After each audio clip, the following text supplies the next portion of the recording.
A square in front of a memorial museum in Shenyang City of Liaoning Province. This morning, we're about to organize the bell tolling ceremony to memorize the September the 18th incident. Present with us today for the ceremony, representatives from all walks of life. Every year on this particular day of the 18th of September, Chinese people would feel so much pain in their heart. This morning, we arrived at the square at 6:30 a.m.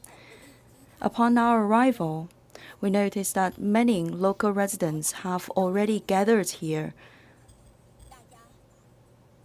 Every year on the 18th of September, we would be gathering here, standing on the square of the Canli Bei to memorize that historical event. And this is a monument of 18 meters high. It's like a calendar. It's also the origin of the name of the square, Canli Bei. On one side of the page, it's like history has been frozen on that particular day of the 18th of September 1931. It was a Friday. And starting by that day, Chinese people have started to suffer from the military invasion of the Japanese troops. And we have also created a lot of shell bomb holes on this monument.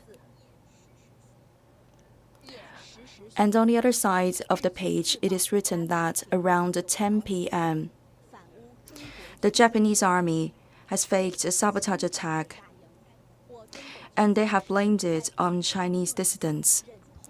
The Chinese troops, with the order of non-resistance, they have no other choice but to withdraw.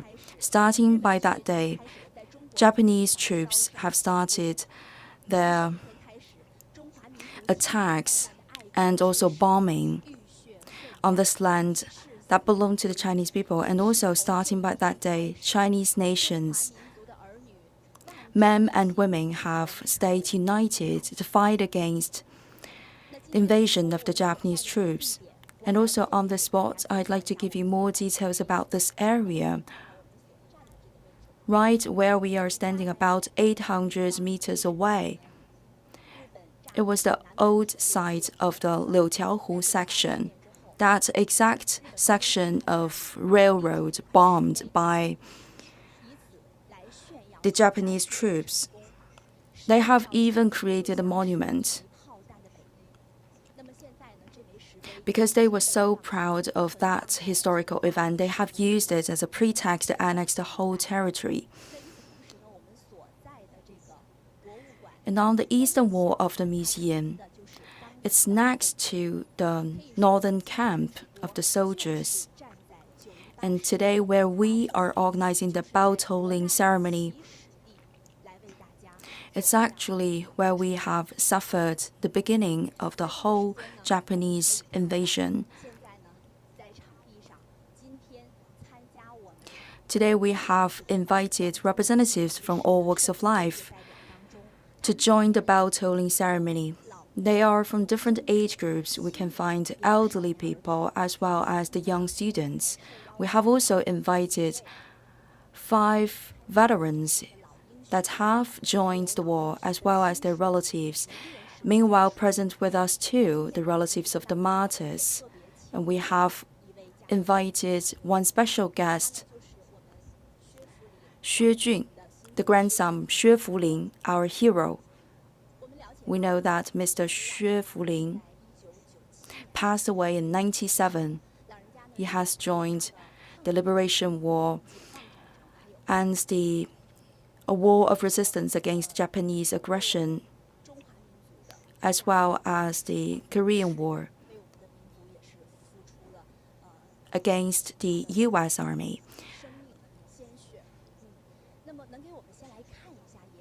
He has contributed so much to the peace of the region. Could you please share with us the photo of your grandpa? It was in April 1954. This is my grandparents, my grandma and my grandpa. In my memory, this is a pure soldier, 100% soldier. He is full of the spirit of the military troops. One day he told me the details about the war with the tears streaming out of the corner of the eyes. He said that the Chinese army during that battle was on a defensive status.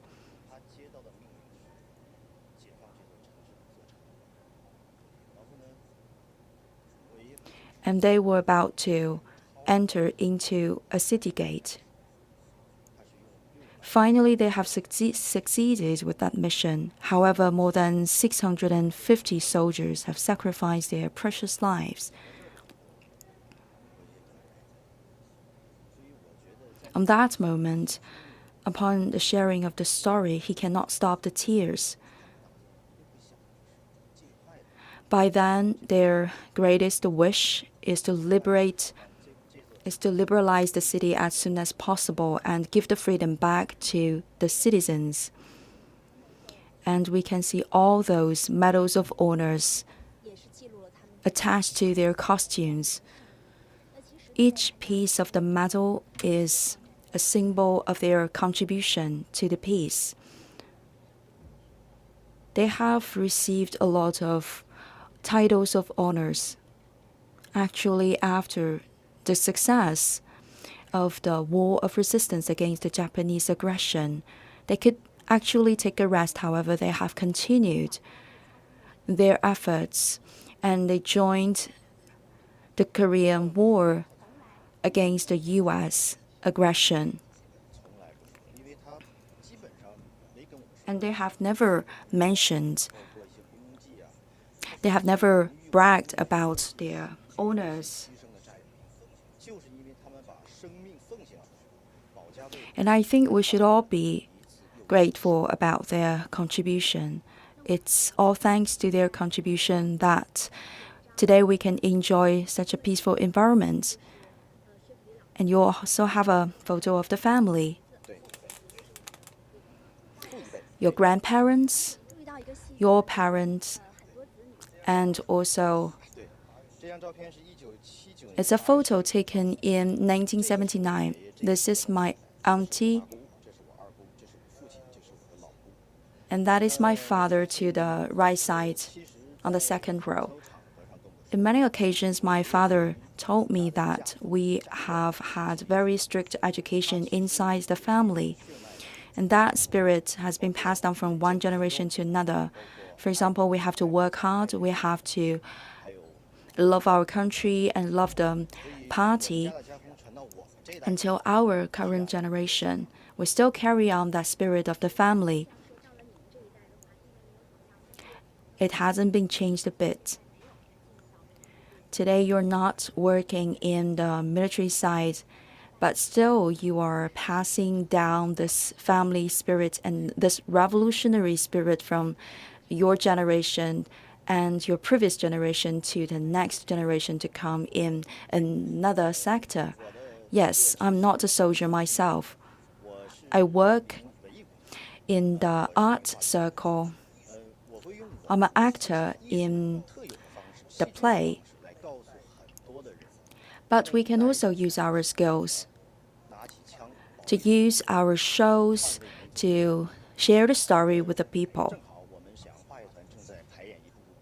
We are actually preparing and rehearsing for a new play about the hero's history. Hero's story, we would like to share that portion of history with the other people. Again, to your grandpa and also to the other soldiers, we'd like to pay tribute to them. And now maybe The ceremony is about to open, and when we are standing on the square today, we are deeply touched. We can see this monument standing high. It's leaning backwards, however, it's not fallen down. I think that is a symbol of our 14-year-long resistance war against the Japanese army aggression. Despite all the sufferings, the Chinese people still stand still, and while waiting, I'd like to share a story with you. I'm holding something with my hands. We found a photo for you to see. This is a family photo too. The father in the photo is called Wang Fengge, is a leader of the military troops. He came from a rich family of Liaoning Province. After the outbreak of the war against the Japanese aggression, first of all, he sold a lot of treasures of the family to gather the money to fund the war. And because he's a very good leader, for many times he has won the war against the aggression of the army. And the enemy was so angry, and they have fought back. And finally, Mr. Wang has been captured by the enemy. In 1937, the 3 members of the family were carried to the execution spot with a pit already dug up. For that young kid in the photo, by then, he was only 5 years old. The name is Xiao Jingzi, which means little gold in Chinese. And the 3 members of them were handcuffed. Before their arrival on the execution spot,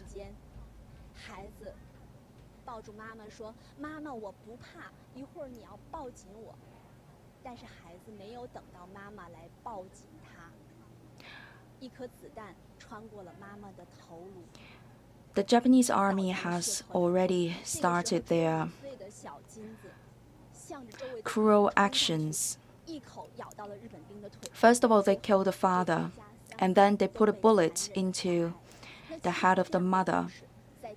Just a few moments ago, the little girl, the young kid, told his mother that you have to grab me firmly so that I would not be afraid of the death. But afterwards, that was the bullet.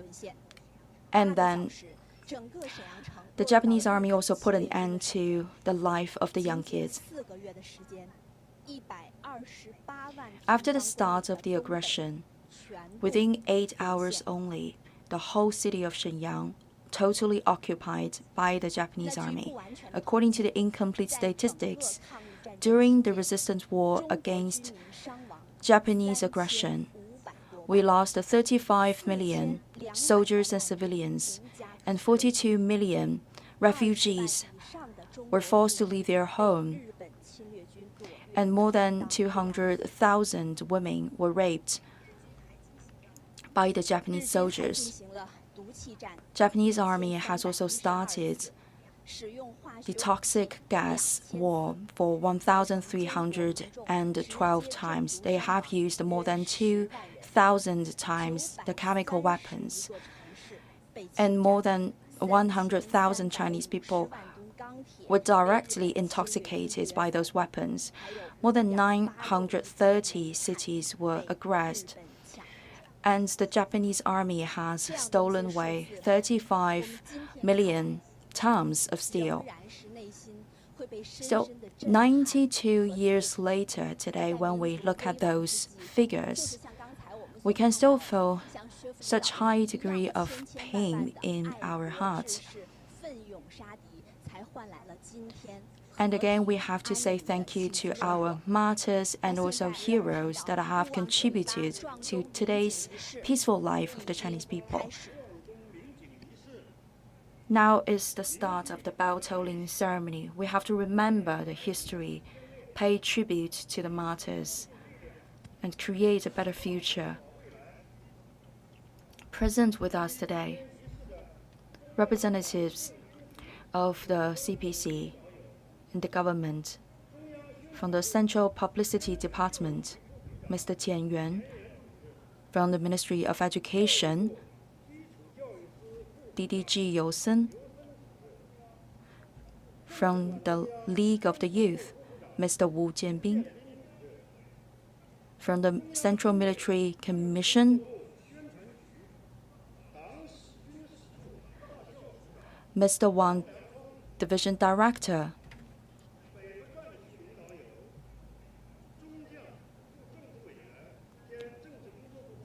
Director Zhu.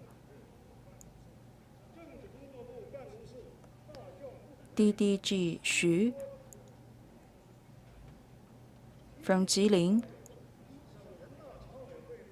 Mr. Liu Jingbo. From Heilongjiang Province, Permanent Member of the Provincial Party Committee, Xu Jianguo. From Liaoning Province and Shenyang City, Provincial Party Secretary.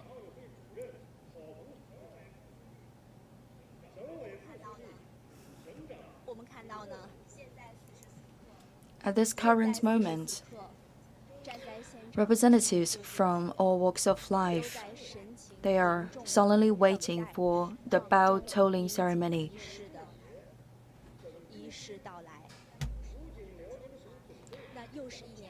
Again this year, we are gathered on this day of September the 18th to memorize the 92nd anniversary of the September the 18th incident.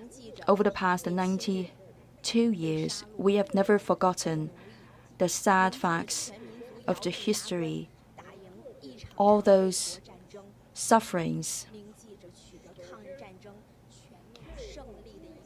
and also the contributions made by the martyrs.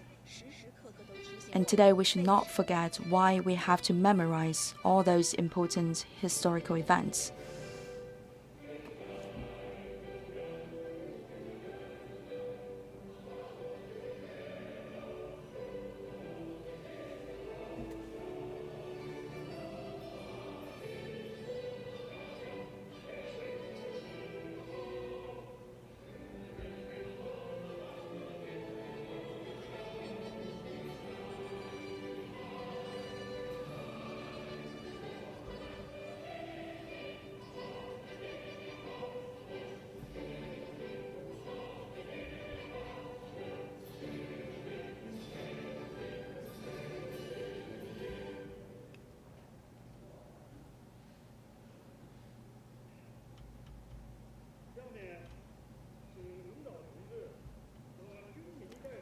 Now I'd like to invite the leaders and the representatives to ring the bell. Just now we have heard the national anthem of China.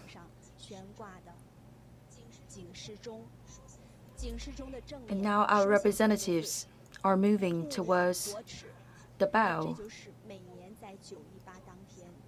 Every year on the September the 18th, we will ring that bell to memorize the events and also to give a warning to everyone in order not to forget that important incident.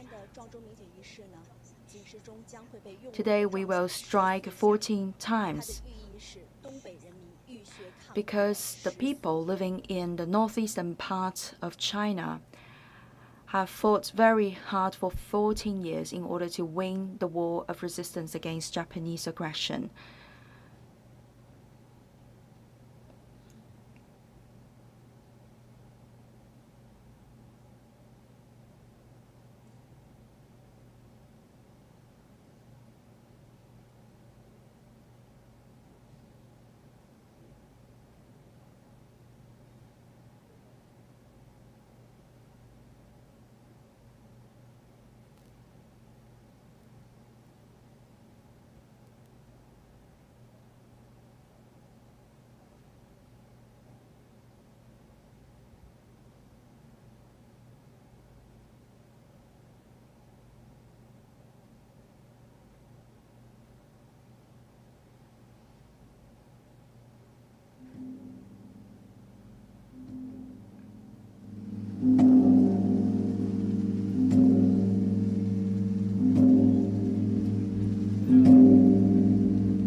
敲响后，防空警报响彻整个。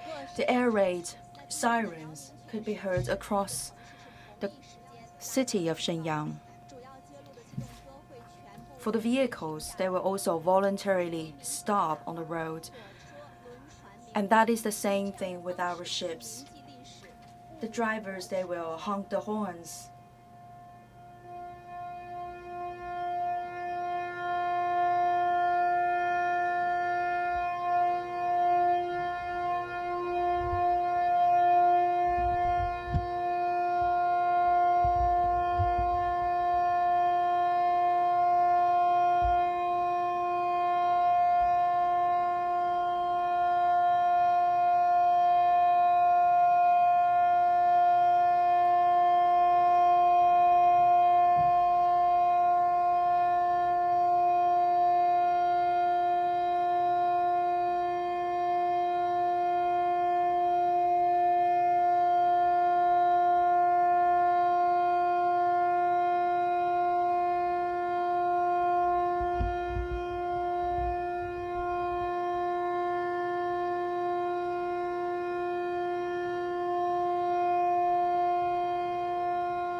After the sirens and also the bell tolling, we should also remember that history should never be forgotten.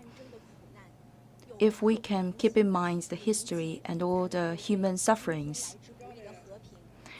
then we can continue our pursuit of peace.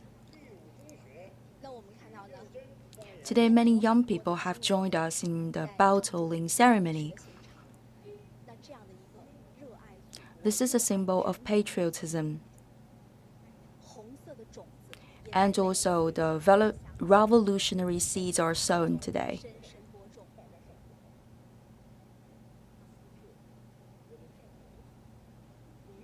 Now we are standing here in front of the bomb-shelled monument.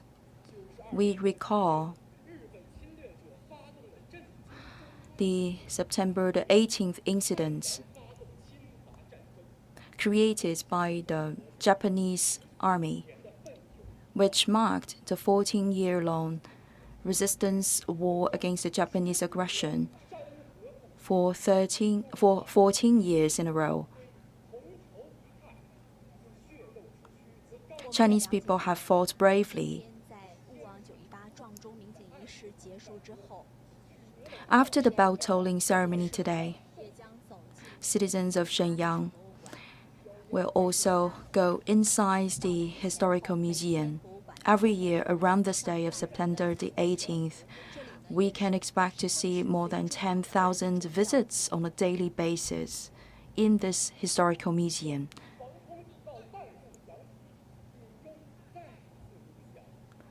Today, once again, we heard the bell tolling and also the sirens. They are the reminders for us, especially for the younger generation, to never forget the national humiliation and also to become stronger versions of ourselves. For today's younger generation, we have to shoulder our responsibilities and not let down the expectations of our times. We have to make greater efforts to contribute to the national growth.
Dear viewers of CCTV News, my name is Jing Meng. I'm now in the Memorial Museum of Martyrs. It's also the first national museum for the revolution. Today we celebrate the 92nd anniversary of September the 18th incident. And earlier today we heard the sirens and also the bell ringing. A reminder for all of us to memorize the historical event.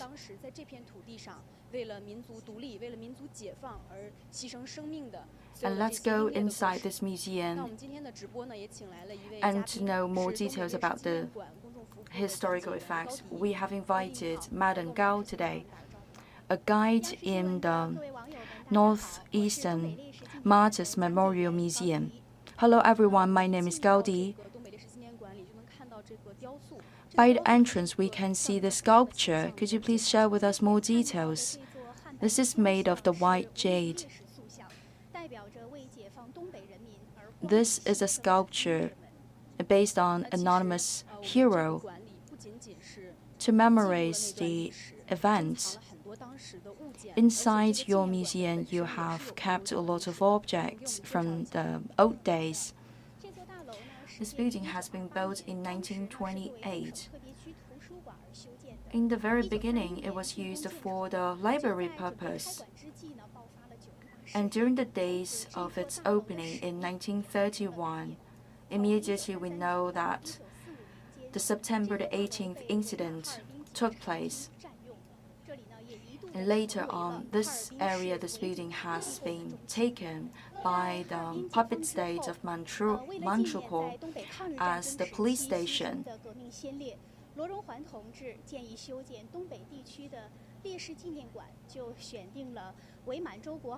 And after the success of the War of Resistance, it is suggested that we took the old site of the puppet state police station as today's Northeastern Martyrs Memorial Museum.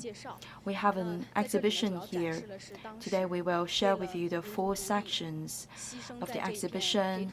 For example, the stories behind those fallen martyrs. The first part is the fall of the northeastern of China in the beginning of anti-Japanese war. In 1927, in Japan, they organized a meeting to discuss about the plan to attack China in order to steal the resources.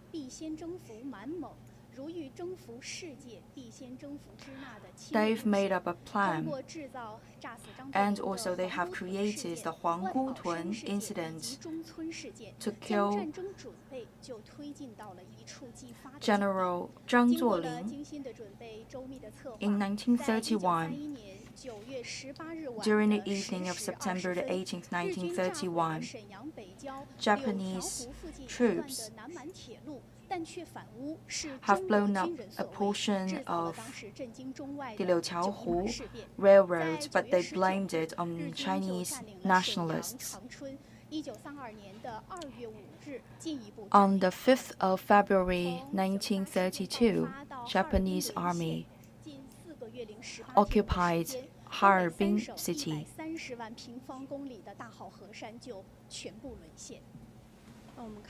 To the right-hand side, there is a painting from which we can tell the sufferings of the people living in the northeastern area of China. They were forced to leave their home, their houses, and they became the refugees of the war. Here we have a relief sculpture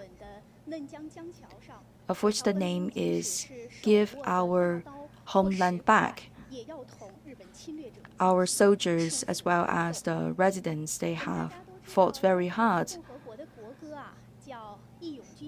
And you know, the national anthem of China is the March of the Volunteer Army.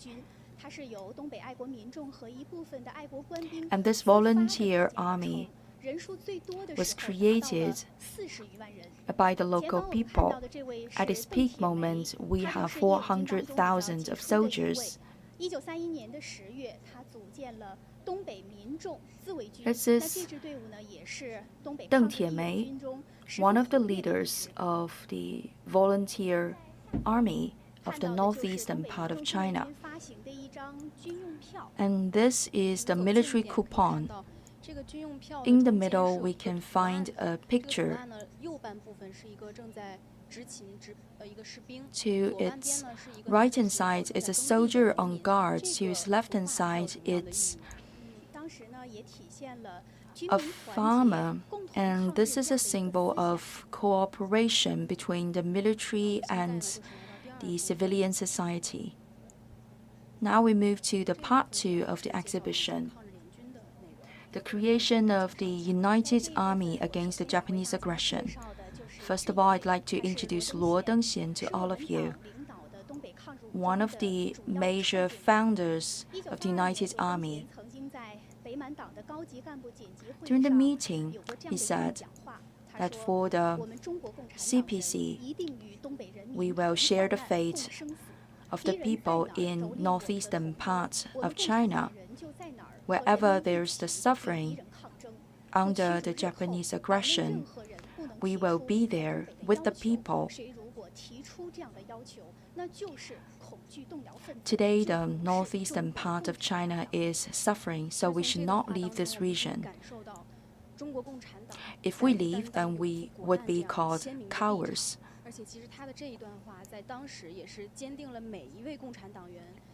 Actually, this speech has consolidated the determination of our soldiers to fight against the aggression from the Japanese army. And we have also selected a lot of party members to work at the grassroots level. And they have created 16 guerrillas against Japanese aggression. Let's move forward. And this is a loyal soldier, Madam Zhao Yiman. And she used to be a director of the political department. It's also a CPC member. She's also been sent to the former Soviet Union. She's married with Chen Dabang. And she also had some happy moments, though very short period of time. Then she sacrificed her young family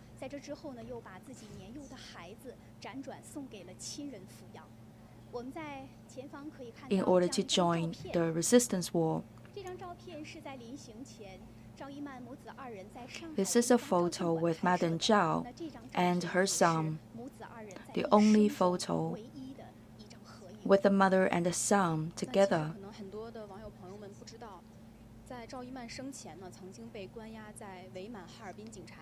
And during a period of time, she was captured and then kept by the police station of the puppet state of Manchukuo in order to memorize the heroic acts of Madam Zhao Yiman. We have changed the name of the street in front of this museum. We call it the Street of Yiman.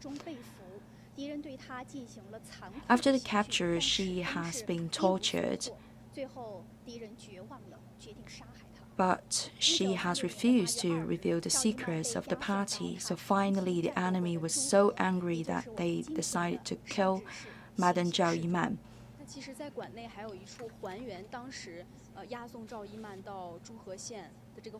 It was another part of the exhibition to restore the image of Madam Zhao Yiman. During her escort,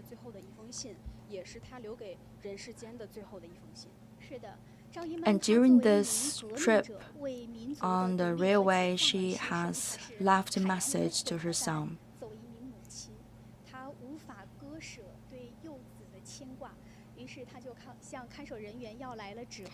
As a fighter, as a revolutionist, she has no problems sacrificing her life, but as a mother, still she would like to leave some sentences to her son. Here's a paragraph from the letter. As a mother, I've not assumed responsibility of education to your side. This is a great pity. And I fought so hard against the Japanese aggression. Now it's about the end of my life.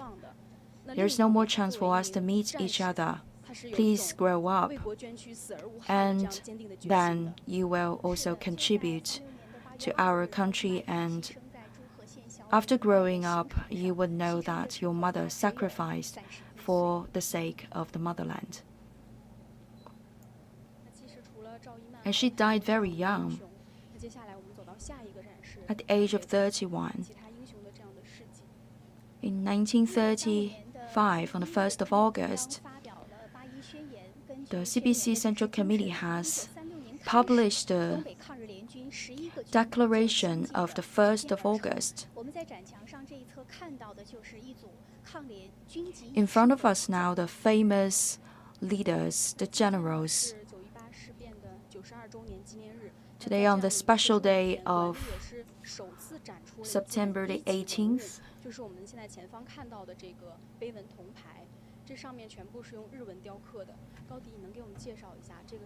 we would like to bring to you more history details. For example, here,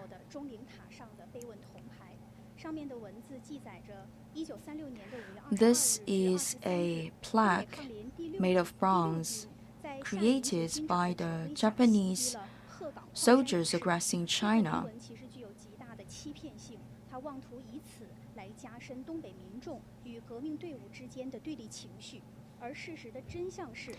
The Japanese soldiers would like to use this memorial plaque to cut off the bones between the local residents and the United Army. We made it public today to urge everyone to not forget about this part of the history.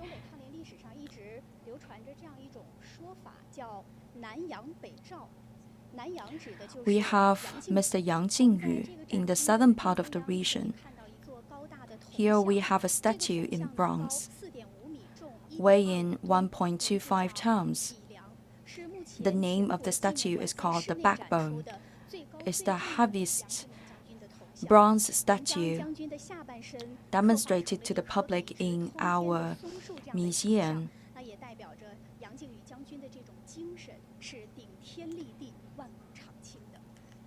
And the main portion of the statue is also in the form of a tree trunk.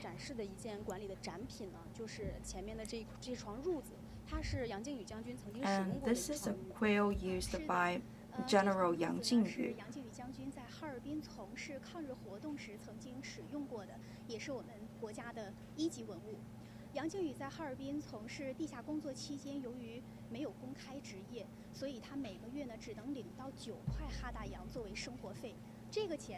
In the old days, he has only limited financial resources. But he never made extra requests for the group. During the night in northeastern region of China, it was very cold. But with this very thin blanket, he had survived one night after another.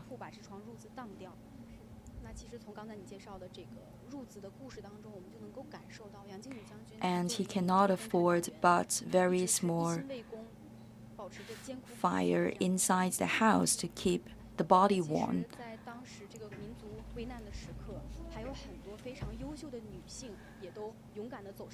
And during the era of the resistance war, we also have a lot of female fighters. In 1938, 8 female soldiers. They have helped a lot to facilitate the escort of the army troops. They have decided to sacrifice their lives to escort the other colleagues. At the end of their lives, when they had no chance to survive and to escape, they all stepped into the cold river water and they sacrificed their precious life. The leader of this 8-woman team was Madame Leng Yun. And also we have the young kids joining the resistance.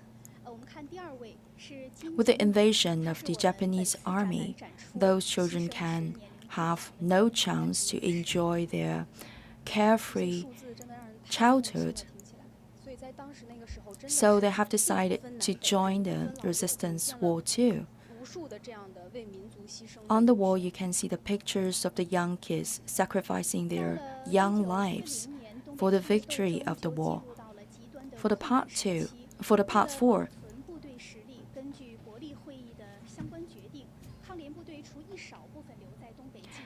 some parts of the United Army soldiers have remained on this territory to continue with the fight. And some other soldiers, they were dispatched to the former Soviet Union to learn more skills. Like Piao Yingshan and Chen Yuhua have been dispatched to the former Soviet Union for the studies, like the radio communication technologies. We also have had Mr. Zhao Shangzhi, General Zhao Shangzhi, trained in the Huangpu Military School. He has guided a lot of famous battles. Here we have an oil painting from which you can see that how he directed the Bingpanzi battle with much smaller numbers of the soldiers by his side. He has won the battle against a larger number of enemy soldiers. Here we have a gun used by Mr. Zhao Shangzhi. It's also level 1 historical objects.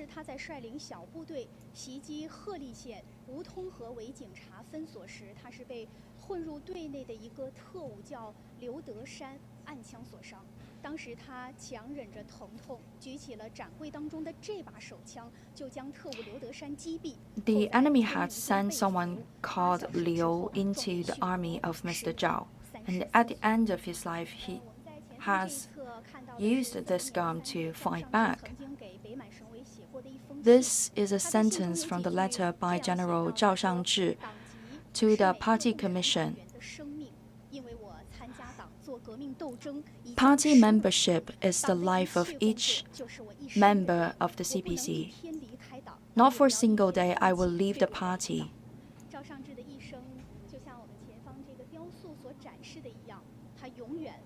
As is demonstrated by this statue, for every single moment of his life, he would hold high the banner and also the torch.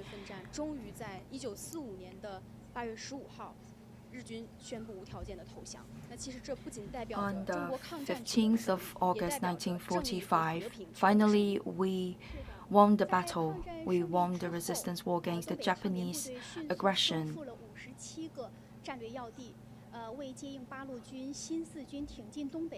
We have taken back a lot of our cities.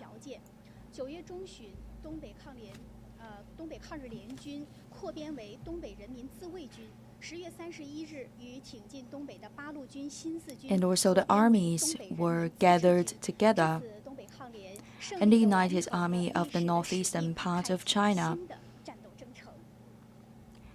has completed one important section of history, and they have also moved forward to embark on a new part of the road.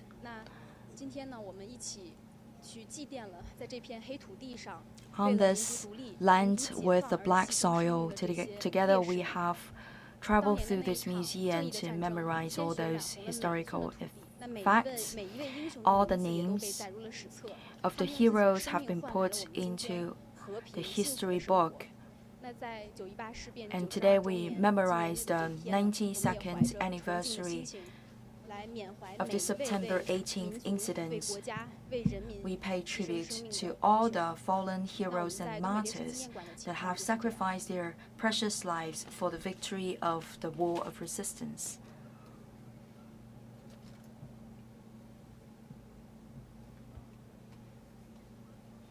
Dear viewers of CCTV News, my name is Yang Xue, the journalist from CCTV.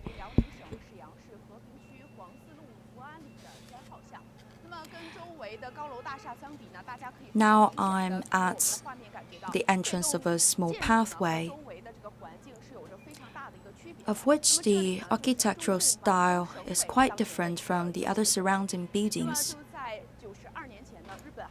92 years ago, Japanese army started the September 18th incident. On the other day, the CPC has made a declaration.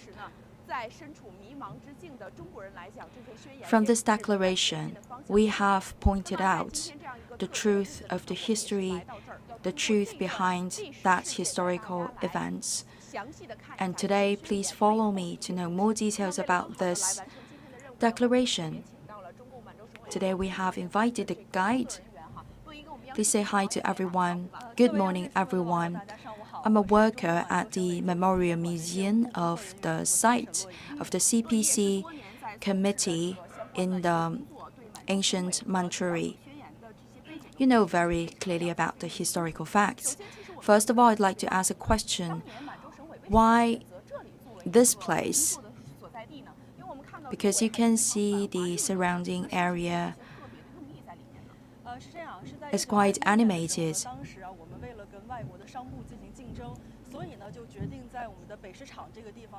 First of all, we have built the Beishichang. This has become a very prosperous area with all the restaurants. It's very popular and well known.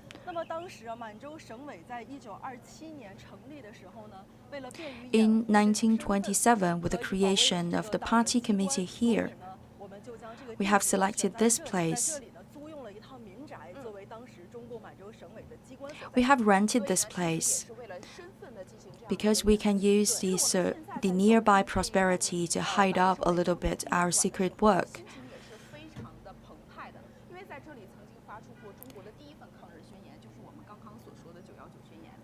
It's in this exact spot that we have published the declaration.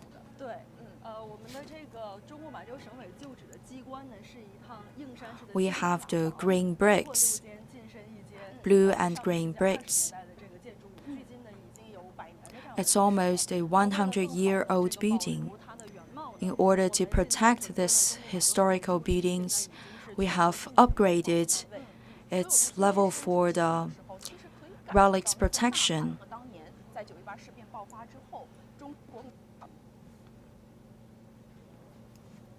You can still recall that atmosphere from the revolutionary days,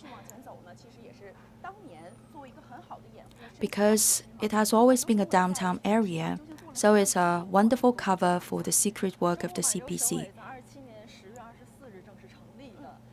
On the 24th of October 1927, we have created this Manchurian Party Committee in order to coordinate the work in the 3 provinces of northeastern part of China.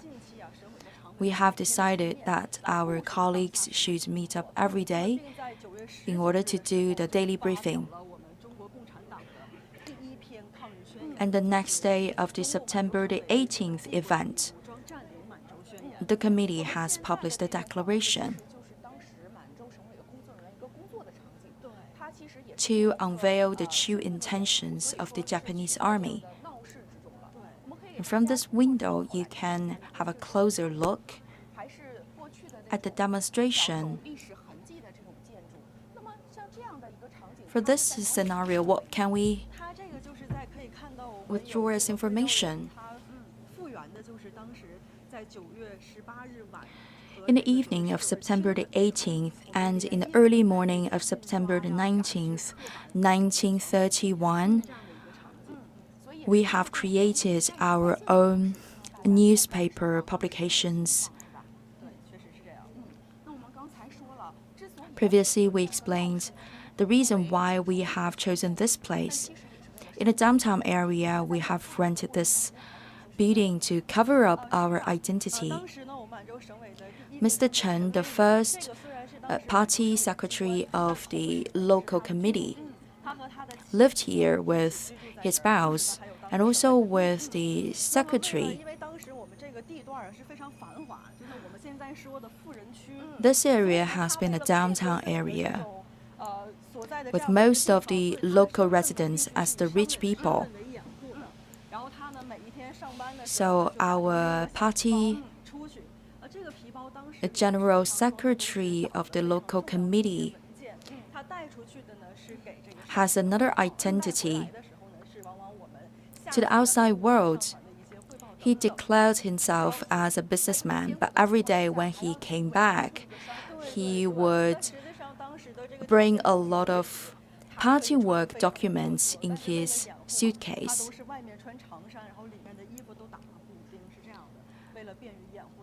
In order to cover up his real identity, he was dressed as a rich man. He has very beautiful and fancy coats, but actually for the inside, those are really shabby clothes.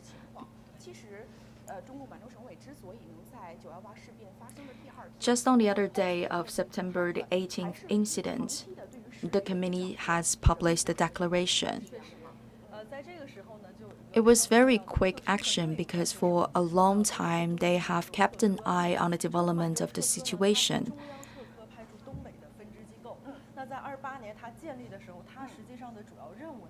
In 1928, we have also created an information group.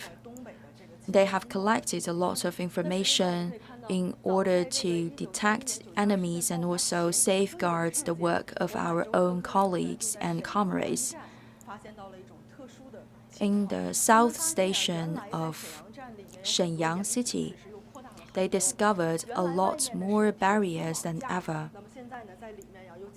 For example, the barriers made of steel and wood.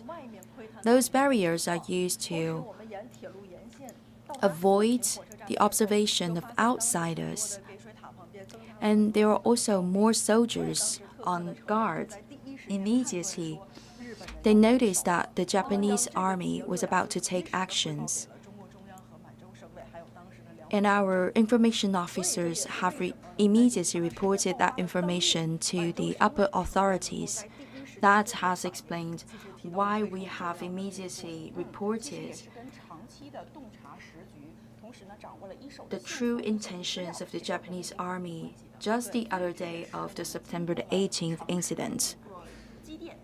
After years of observation and preparation, we have succeeded in making that declaration on September the 19th.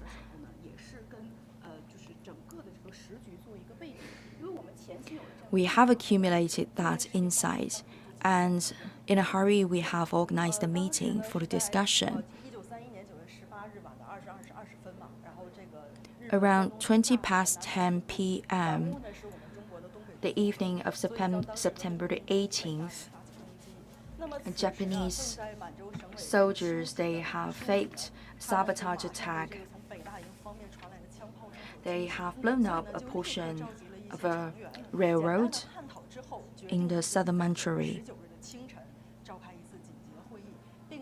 And for the CPC committee in the region, they have organized an urgent meeting that night. And the next morning, they have reported their conclusion to the upper authority. And this is the declaration we have mentioned before. It's the handwritten document. And we can also read the date. It's September 19th, 1931, the other day of the September 18th incident. 它主要内容首先就是提出了日本帝国主义发动这一次事变绝对不是偶然的，是它要实现 According to the declaration, 必然采取的一个措施。the Japanese army have prepared for a rather long time to start this false flag operation. They have faked the sabotage attack as a pretext to annex the whole territory. And it is also mentioned in this declaration that the soldiers, based on the farmers and the local residents, can help the people in this region, and only under the leadership of CPC can we chase away the aggressors, the invasion armies of the Japanese troops. This declaration has pointed out the direction to follow for all of us. And in front of this aggressing event brought by the Japanese army, it's like a torch lit up for the Chinese people. Later on, there are more documents published, not only declarations but also resolutions. We have issued more than 400 copies in 3 languages, Chinese, Japanese, and Korean. We also have students' groups, youth league members spreading the message. So immediately after the event, ordinary people get to know the standing point as well as the determination of the Communist Party of China. After the outbreak of the incident of September the 18th, very quickly Shenyang has been occupied by the Japanese army. And there's also an announcement of the headquarters of the Kwantung Army. So this is an announcement made by the Kwantung Army to announce the total occupation of the Japanese army over the Shenyang City. For the sudden aggression by the Japanese army, we can still find some hope from the declaration document of the Communist Party of China. Upon the moment of occupation of Shenyang City by the military, by the Japanese military soldiers, still our CPC members, as well as the students, volunteers, they have risked their lives to go out on the streets to share with the people, local people, the declaration of the CPC. With only 4 months and 18 days, Japanese army has occupied all three provinces in the northeastern part of China. And the CPC committee in the northeastern part of China has also called upon the students as well as the workers to fight back.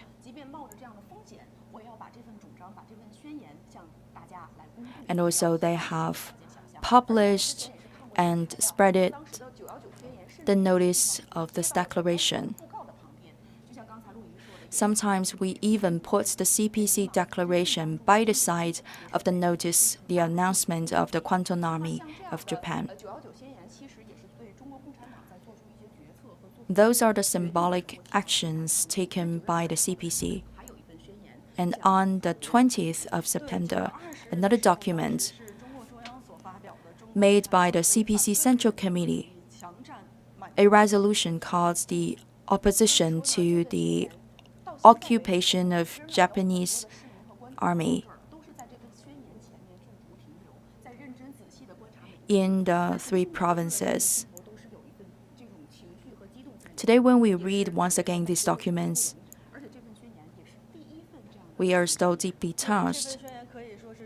And that is the first declaration made by the CPC to encourage the people to stand up and fight against the invasion of Japanese military troops. And it's published in 3 languages, Chinese, Korean, and Japanese. So actually, it's a message addressed to the rest of the world, because by then, we have not only people speaking Chinese living in northeastern part of the country, but also people speaking Japanese or people speaking Korean.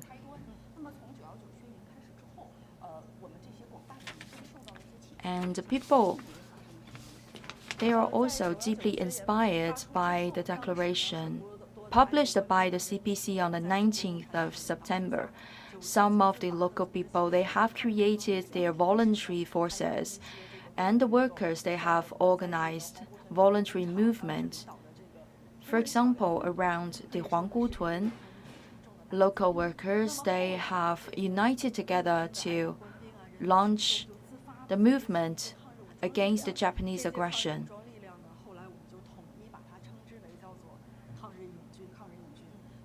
And all those fighters could be called anti-Japanese voluntary soldiers. And they were fighting in an extremely challenging situation. From some old photos, you can still record the old days. You can tell the soldier spirit from their face. They would like to do their best to safeguard the safety of the nation, even though they have to sacrifice their own lives. They have very firm facial expression. And the party, CPC party committee in this area have also guided the development of the United Volunteer Soldiers in northeastern China.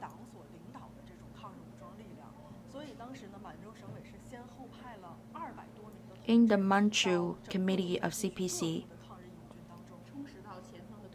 对，那么当时呢，我们的 They have also sent representatives to guide the work of the anti-Japanese voluntary army. 整个东北94个县，93个县当中的54个县，可以说是 And they were taking actions 那么 in 当时呢，满洲省委为了更好地54 counties out of 93 in 在 total. 1932年的3月发表了告满洲各地义勇军书，是这封是吧？ And the party has later issued a letter to all the members of anti-Japanese volunteer soldiers. 要认清国民党政府的本质。 In this letter, it is 号召说，只有广大的劳苦民众 mentioned that for all the soldiers, they have to 打起苏维埃的旗 understand the true intentions of the KMT, the Kuomintang, and they have to stay united to fight against the Japanese aggression.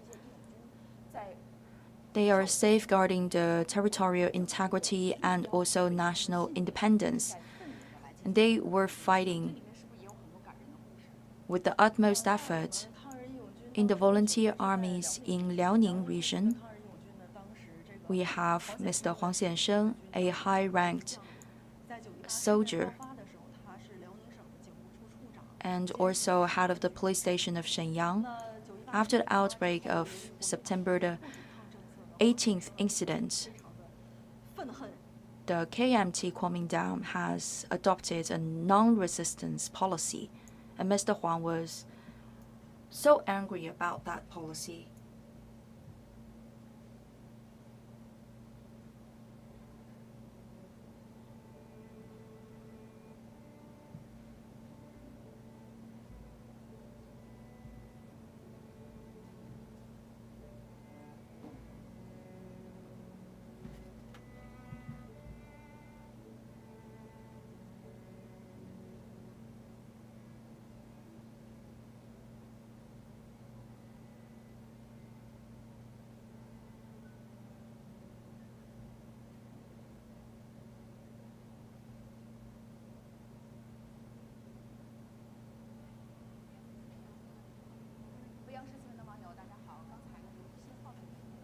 Okay, dear audience, welcome back. We are still in the Memorial Museum. We are sharing with you some historical facts around that date of September the 18th, 1931. That incident marks the beginning of Chinese people's resistance war against the Japanese aggression. And in northeastern part of China, people fought very hard. And I think the success of our soldiers cannot be separated from the leadership of the CPC. Yes, the party has dispatched more than 20 party members to guide the organization and daily operation and fighting of the voluntary army. And the party committee in the Manchu region has also unveiled the true intentions of the KMT. For example, KMT after the September 18th incident has adopted a non-resistance policy. However, only with resistance, only with the voluntary fighting could we get our enemies, get the Japanese troops out of our own country. And the voluntary soldiers have become important parts of the fighting forces against the Japanese aggression. And the march of the voluntary army has also become our national anthem.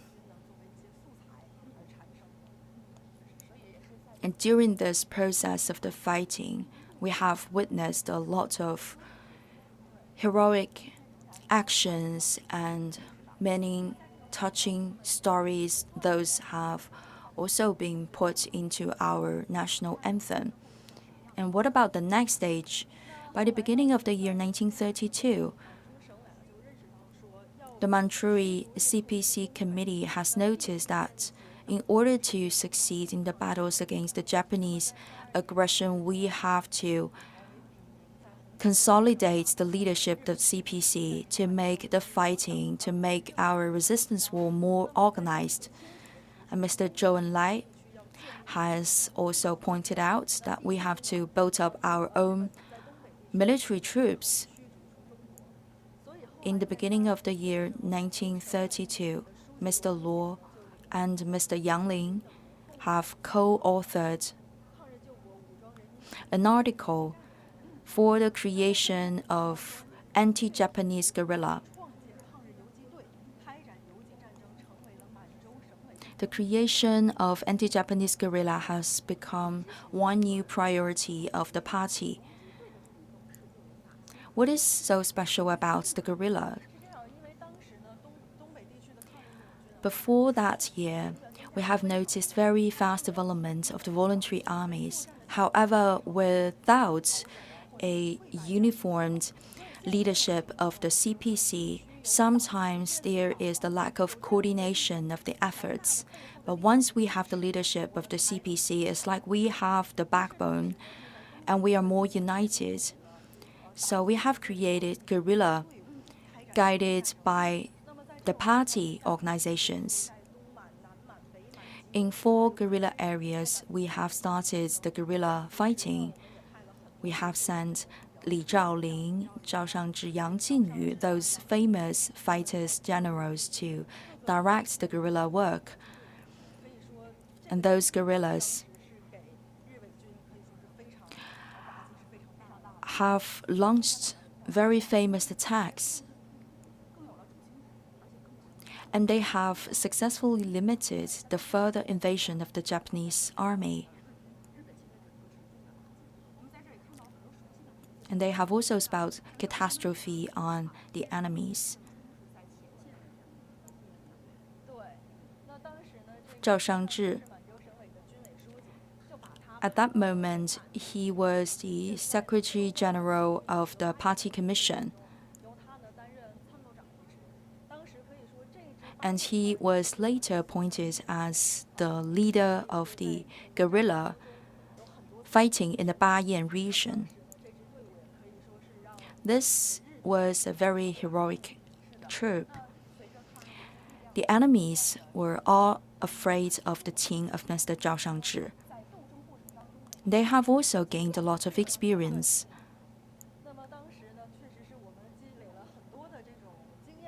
And after the accumulation of the experience, they have extended their fights.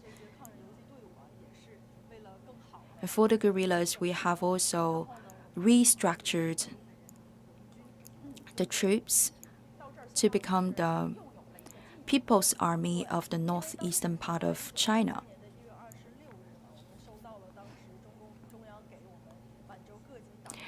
And later on, soldiers and fighters in northeastern region of China received a letter from the CPC. For the first time, it is mentioned that we have to form a unilateral front line to fight against Japanese aggression. So for the nationwide unilateral front line of the fight, its origin stays with the northeastern part of China.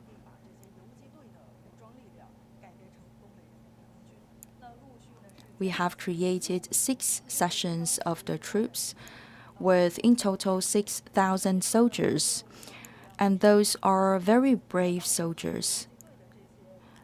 Their generals like Li Zhaoling, Yang Jingyu, Zhao Shangzhi.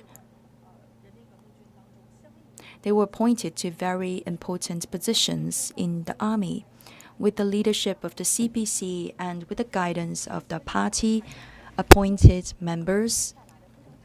We have successfully curbed the further invasion of the Japanese army. And the Japanese troops hated these generals so much.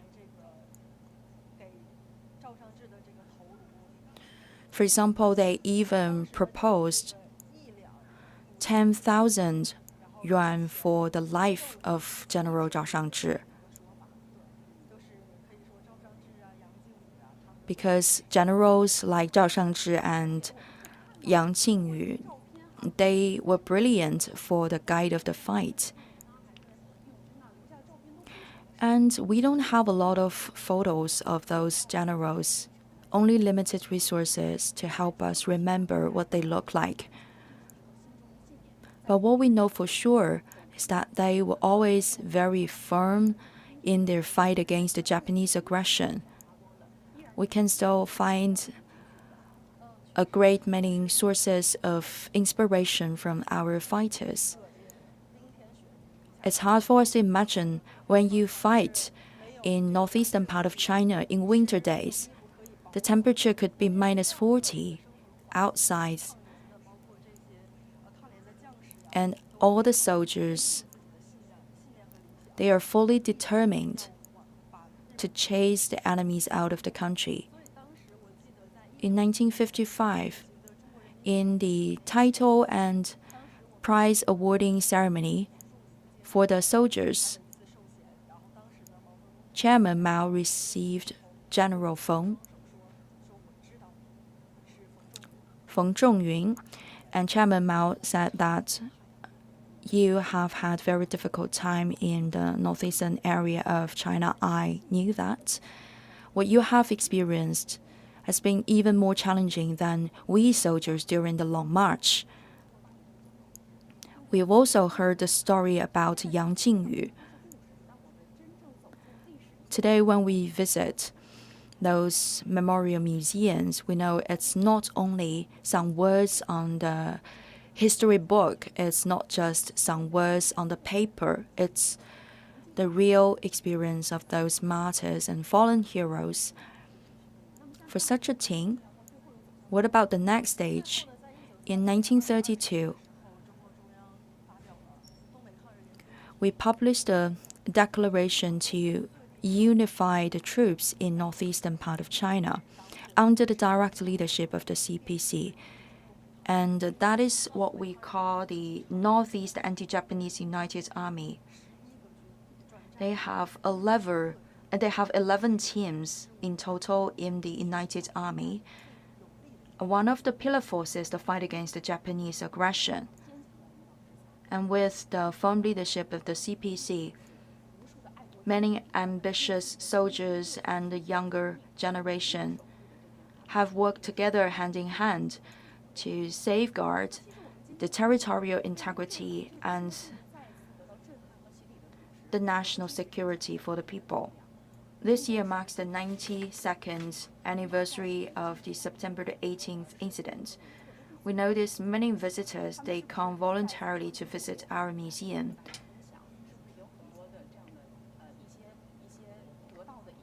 So have you communicated with those visitors?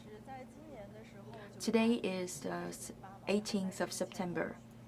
We received a lot of visiting groups coming from the school, guided by the teachers, and the teachers are sharing the historical facts with the students. The young kids today, they are living in such a peaceful environment. It's a bit hard for them to imagine what those fallen heroes and martyrs have experienced. And after the explanation of the history to those students, they have become more grateful for what they have currently. And by 9:18 this morning, once there is the siren raining, many drivers have stopped voluntarily to honk the horns. So that is all for my part. I will give the floor to my colleagues.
Dear viewers of CCTV News, I'm the journalist Yuan Qingwei.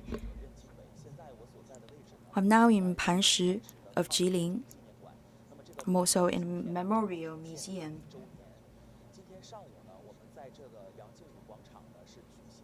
Earlier this morning, we have also organized a solemn activity. By 9:18, we have wailed the siren to memorize the historical event. Many people have come to this memorial museum. Here we have a relief sculpture signifying the creation spot of the Northeast Anti-Japanese United Army. So let's go inside the Memorial Museum. This is the start of the exhibition. Please follow my steps and have a visit with me online.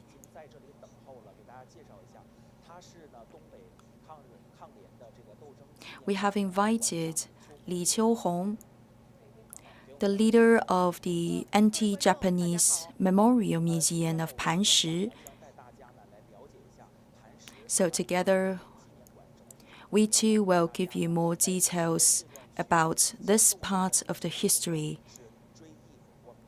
We can also recall the heroic acts of our fallen martyrs. We have the display of the objects to show to you the warring areas. As you can see from the atmosphere, we have very dim light. What is the purpose of this artistic creation? We would like to put people in this dim lighting to make them feel the dark area, the dark era of the history.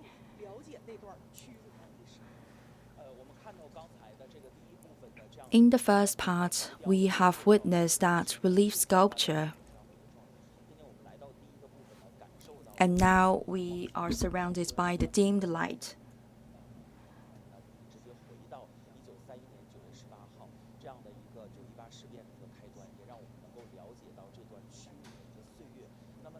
We have all those pictures and descriptions on display to make people know better about that proportion of history.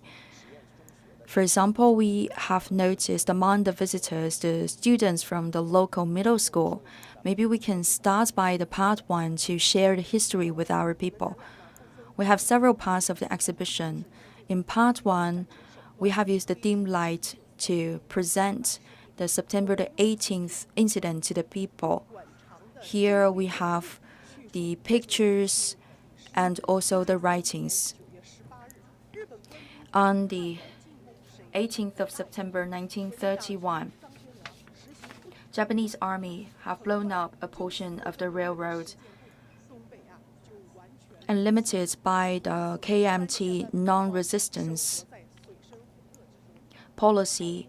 Immediately, the Japanese, we cannot protect this region of the country, and the 3 provinces of northeastern part of China were later occupied by the Japanese army.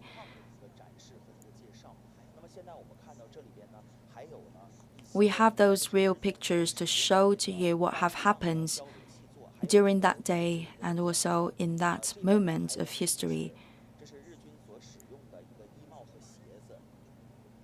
The clothes and shoes used by the soldiers of the Japanese army. If you compare the clothing of the Japanese soldiers and Chinese soldiers, you will find a great difference. For the Chinese soldiers, they only have shabby clothes. In our museum, we also have demonstrated this time, for the first time in history, a very precious historical object.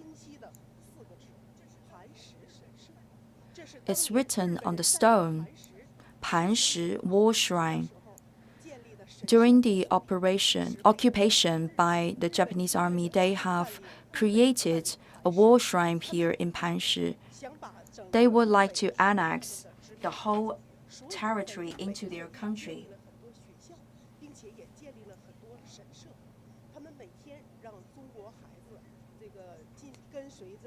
And they have also forced Chinese kids to worship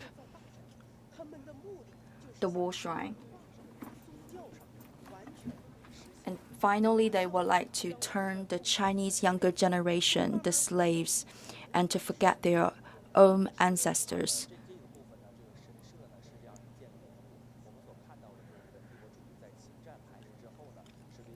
After the occupation of northeastern part of China, as you have mentioned, the Japanese army has carried out this special education in order to brainwash our kids, and would like to turn them into the puppet and also slaves of the Japanese imperialism. Last year, we have put our new branch of the Memorial Museum into operation.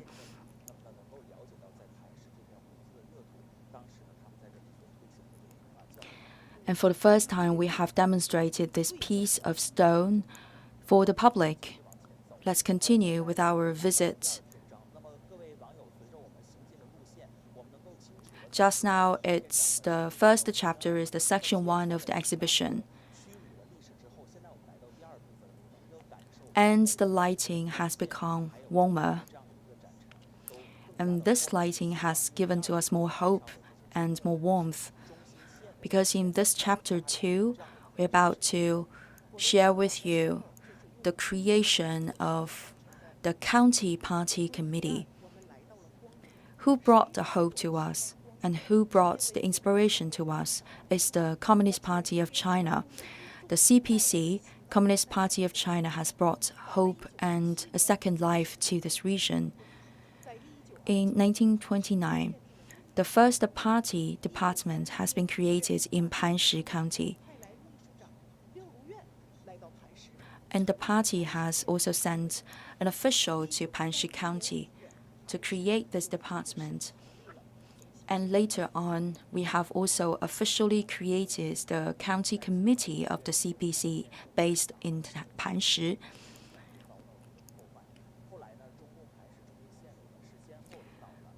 The committee has also guided the local people to start their fight against the Japanese aggression. And here we have also embraced a very solid foundation of the people.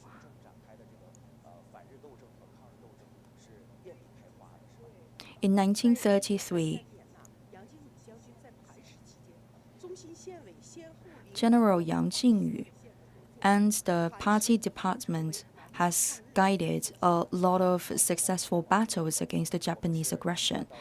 To this side, we have a series of photos. When we mention the 14-year-long war of resistance against the Japanese aggression, we have to talk about this. General Yang Jingyu. His real name is Ma Shangde. In 1920s, he came to the northeastern part of China. And it's also the general in the army. Everyone knows about him in the country. So maybe you can share with us more details. In 1932, he came to Panshi County. And is also the municipal party Secretary General in Harbin. When he arrived in Panshi County, he contacted the guerrilla. By then, the guerrilla fighters, they were stressed and discouraged. In the oil painting, we can see that historical scenario. In the middle, it's General Yang Jingyu.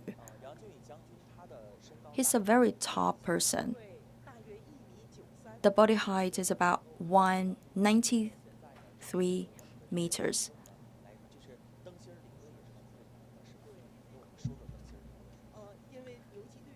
By then, our soldiers were very discouraged. So in order to encourage the soldiers, Mr. General Yang Jingyu said that we soldiers, we were like the lamp wick.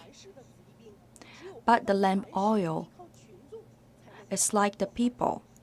So for the lamp wick to light up, we cannot work separately from the public. So we have to stay with the oil, which is the people, ordinary people. Why the soldiers, they were so discouraged?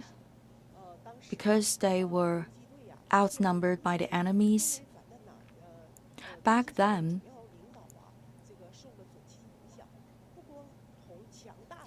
they were fighting against the Japanese aggression. In the meantime, they were also having other problems. For example, they have had troubles with the forest guards. After the visit and after this communication with General Yang Jingyu, their mindset has been changed. So in order to light up the lamp, you have to keep the wick with the oil. To the other side, we have another oil painting. It's a meeting organized in Panshi County. What has been demonstrated by this oil painting is a scenario in the month of April 1932. We have organized the strike to demonstrate our determination to fight against the Japanese aggression. They organized the anti-Japanese movement. They have united all the ordinary people. And they have also created destructions to the transportation facility in order to stop the transfer of Japanese soldiers. To the other side of the hall, we can see the representatives of the unions of women. Women have become an important part of the fighting forces. Panshi County has been the birthplace of the Northeast Anti-Japanese United Army. And in the meantime, locally we have united the farmers as well as the women. Now let's move to the part 3.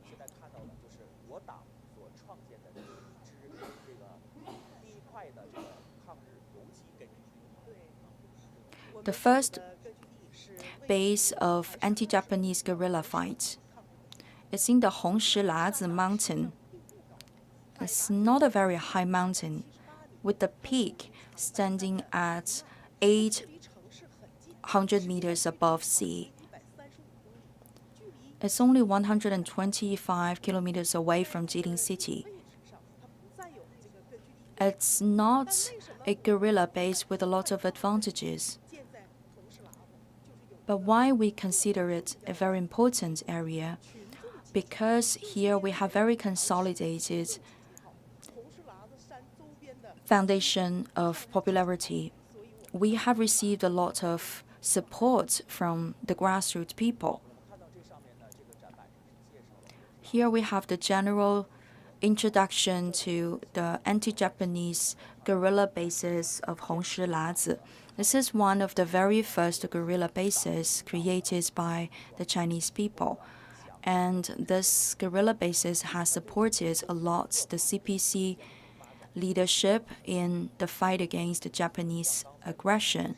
In Hongshilazi last year, actually I visited this place. I know that around Hongshilazi, we have kept up with our archaeological discoveries. We have already spotted thousands of ancient sites.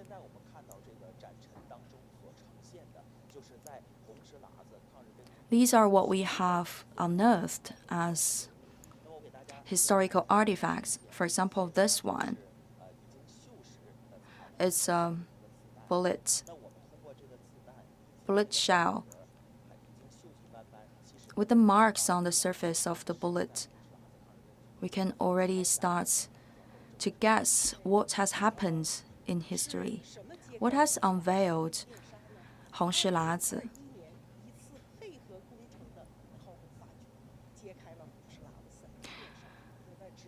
It's all due to one archaeological discovery in 2021.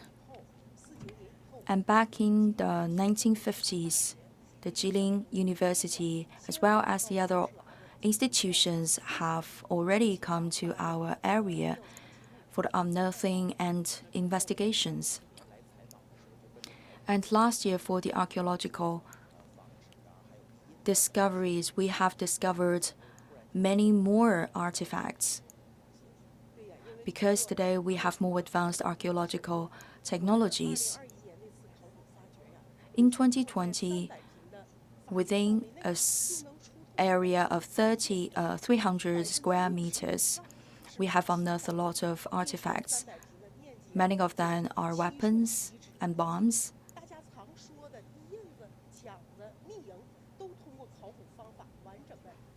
And thanks to the advanced unearthing technology and archaeological studies, in 2020 and 2021, we have unearthed so many more artifacts, and this year we will continue with the archaeological studies. And also we have very famous literature works by the writers respectively known as Xiao Jun and Xiao Hong.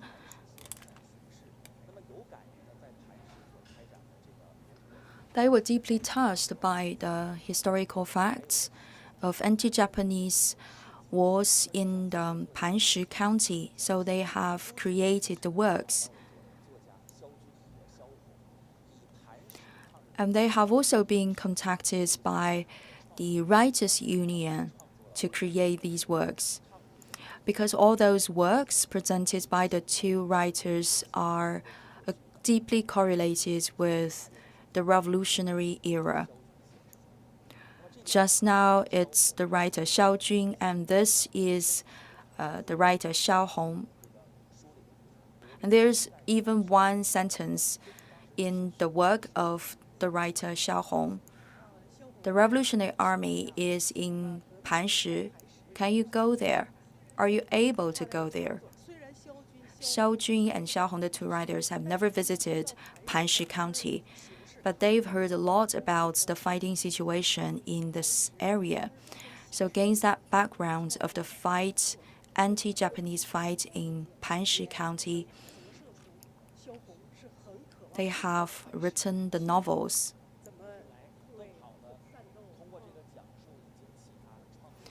And they have also found the source of inspiration from the fight in Panshi County.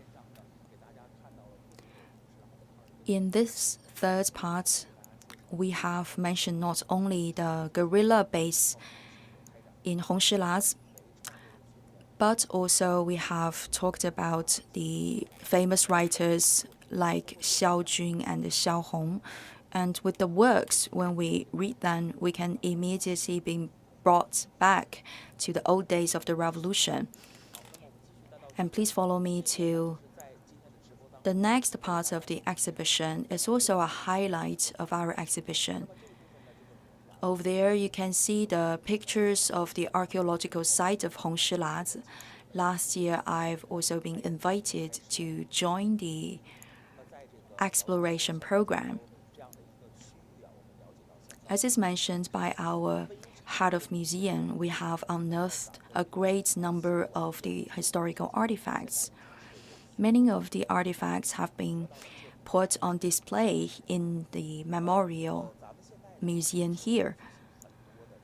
And here we have also prepared and demonstrated many patriotic exhibitions. It's been only 1 year that we have opened this new site of the museum, but we have been very close with the other museums. We talked a lot about the sharing of the artifacts, the demonstrations. For example, our artifacts have been brought to the Yan'an city for the demonstration there. And this show has been very popular among the local people of Yan'an. And the Yan'an spirit has also been brought to the Panshi County. Today we have prepared a show to demonstrate the revolutionary spirit of Yan'an locally. So this is a kind of mutual sharing and collaboration to expand influence. I'd like to draw your attention to this exploration sites of archaeological studies. This used to be the ancient site of Northeast, the anti-Japanese United Army. In order to hide from the observation of the enemies, in order to avoid the detection by the enemy planes, we have to construct those very narrow buildings, smaller size of buildings.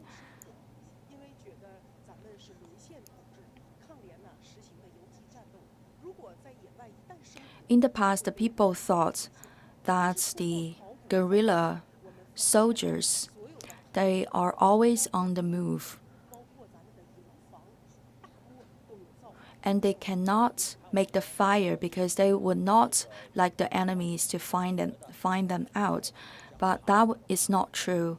We have discovered a lot of fire facilities. Actually, they cook.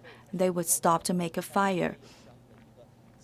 And you can find the doorway and also the kitchen spot.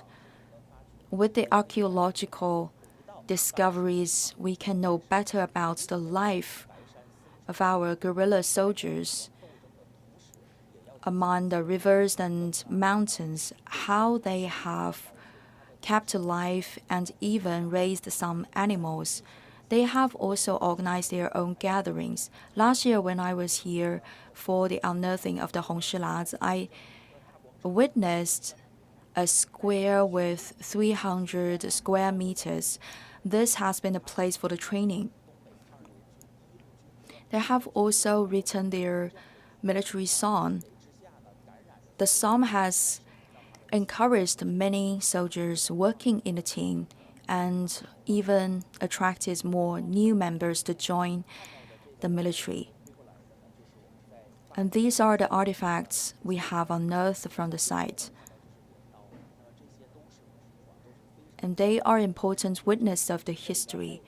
And you can find some shattered porcelain pieces, as well as the iron nails and the other objects.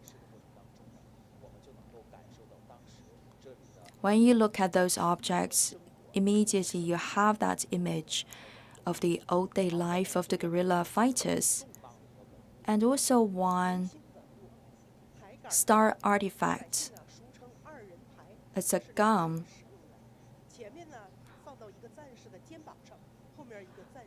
And this gun is very long. You have to ask two people to carry it. You will put the head of the gun on the shoulder of the first soldier, and for the trigger pulling, it's the job of the second soldier. It's the level 3 historical artifact of our country. It's very heavy. And it has also limited capacity. However, for the Northeast Anti-Japanese United Army, it's already a very advanced weapon for that moment. And Panshi County was capable of producing these kind of weapons. And you can see the trigger and also the long body of the gun. Let's move forward for the next part of the exhibition. Next part is the number 4. the formation of the unified front line for revolution. From this part, you can see actually General Yang Jingyu was greatly supported by the grassroots society, by the ordinary people. During the warring periods, Japanese army has cut off the lines of connection between the people, the residents here in Panshi and the outside. And thanks to the guerrilla base of Hongshilazi, we have nourished the development of our soldiers. And our enemies have also noticed that. And they have put the local residents into the blocks for the concentrated management. First of all, the soldiers, they have damaged all the houses of the people. And they don't want the ordinary people to contact the guerrilla fighters in the mountain area.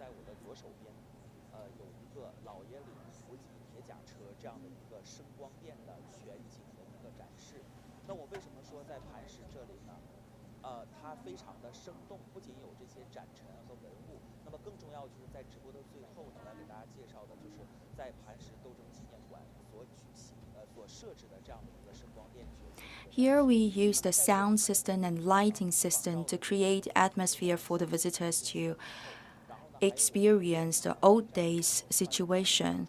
You can also see the snow-covered regions as well as the shoes.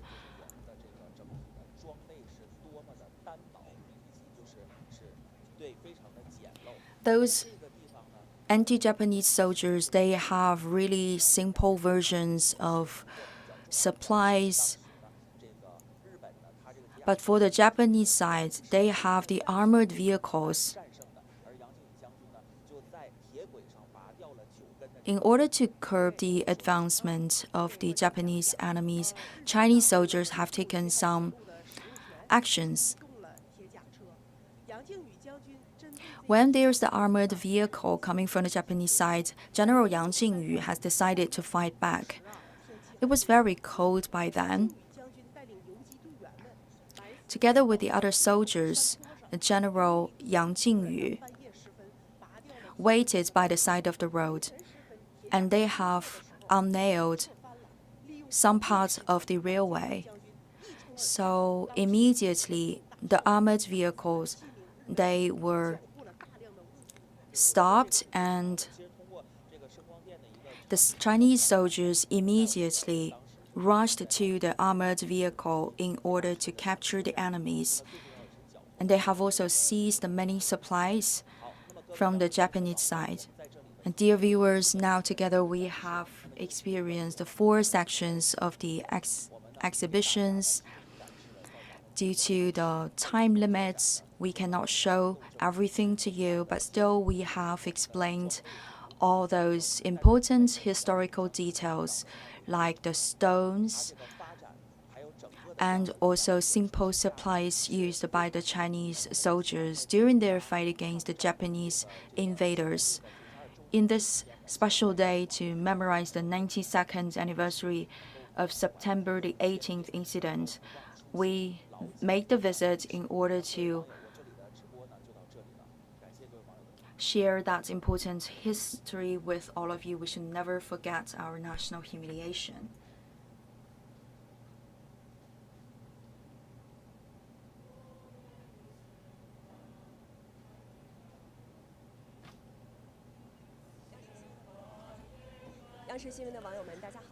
Dear viewers, I'm now standing in the Northeast University. 2 days ago, the university has celebrated the 100th anniversary. In 1935, the students from the Northeast University has joined the patriotic movement of the students organized by the CPC. Today, once again, In the campus of the Northeastern University, the students are singing the song from the revolutionary days, and we are recalling what our martyrs have experienced. After the outbreak of the September the 18th incident until 1945, the fighters have never abandoned their hope.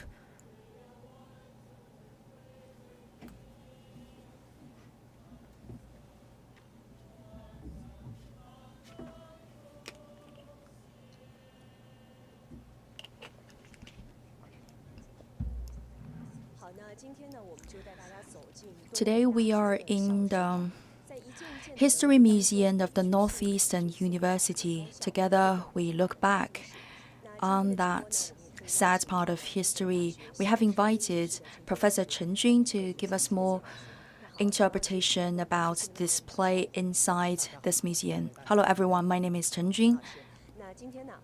Together we're about to visit the History Museum of the Northeastern University. Now we have just celebrated the 100th anniversary of the university. In order to celebrate the 100-year anniversary of the university, we have also renovated the History Museum. We have collected more artifacts and also historical articles.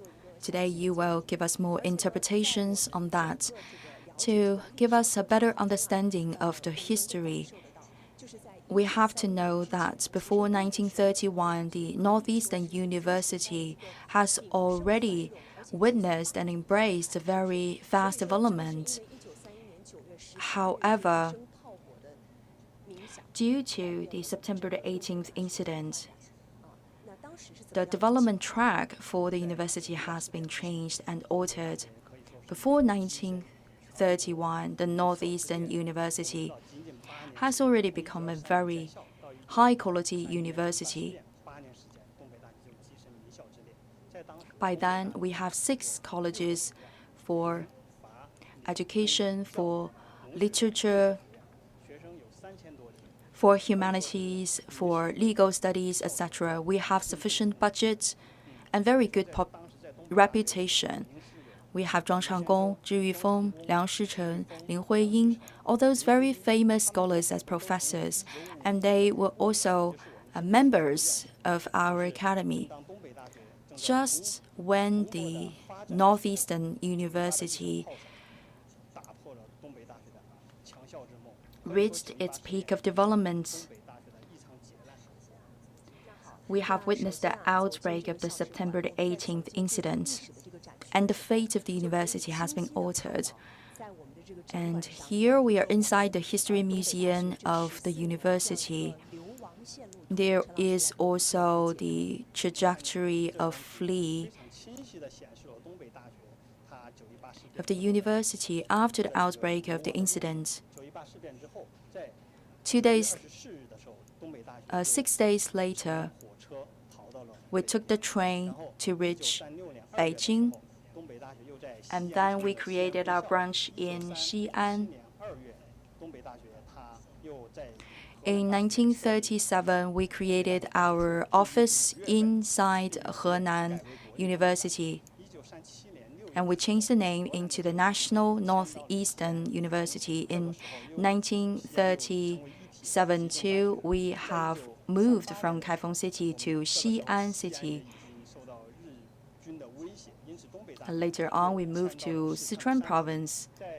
After the end of the War of Resistance against the Japanese aggression, namely 14 years later, we moved back to Shenyang City, to our previous site of the university.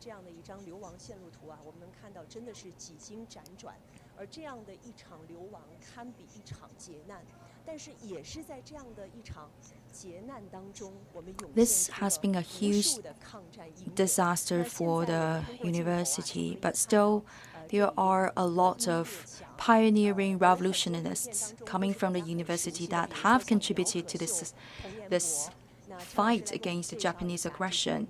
Could you please give us more details about them? For example, Miao Kexiu is a student from the university in 1932.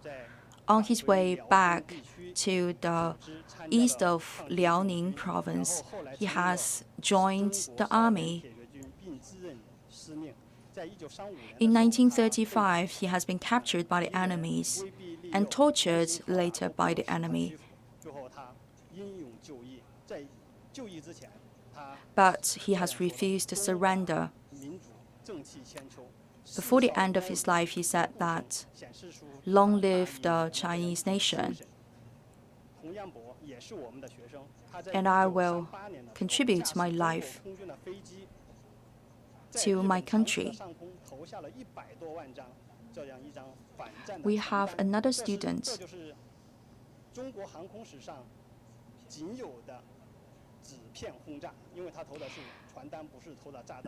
He is also a pilot.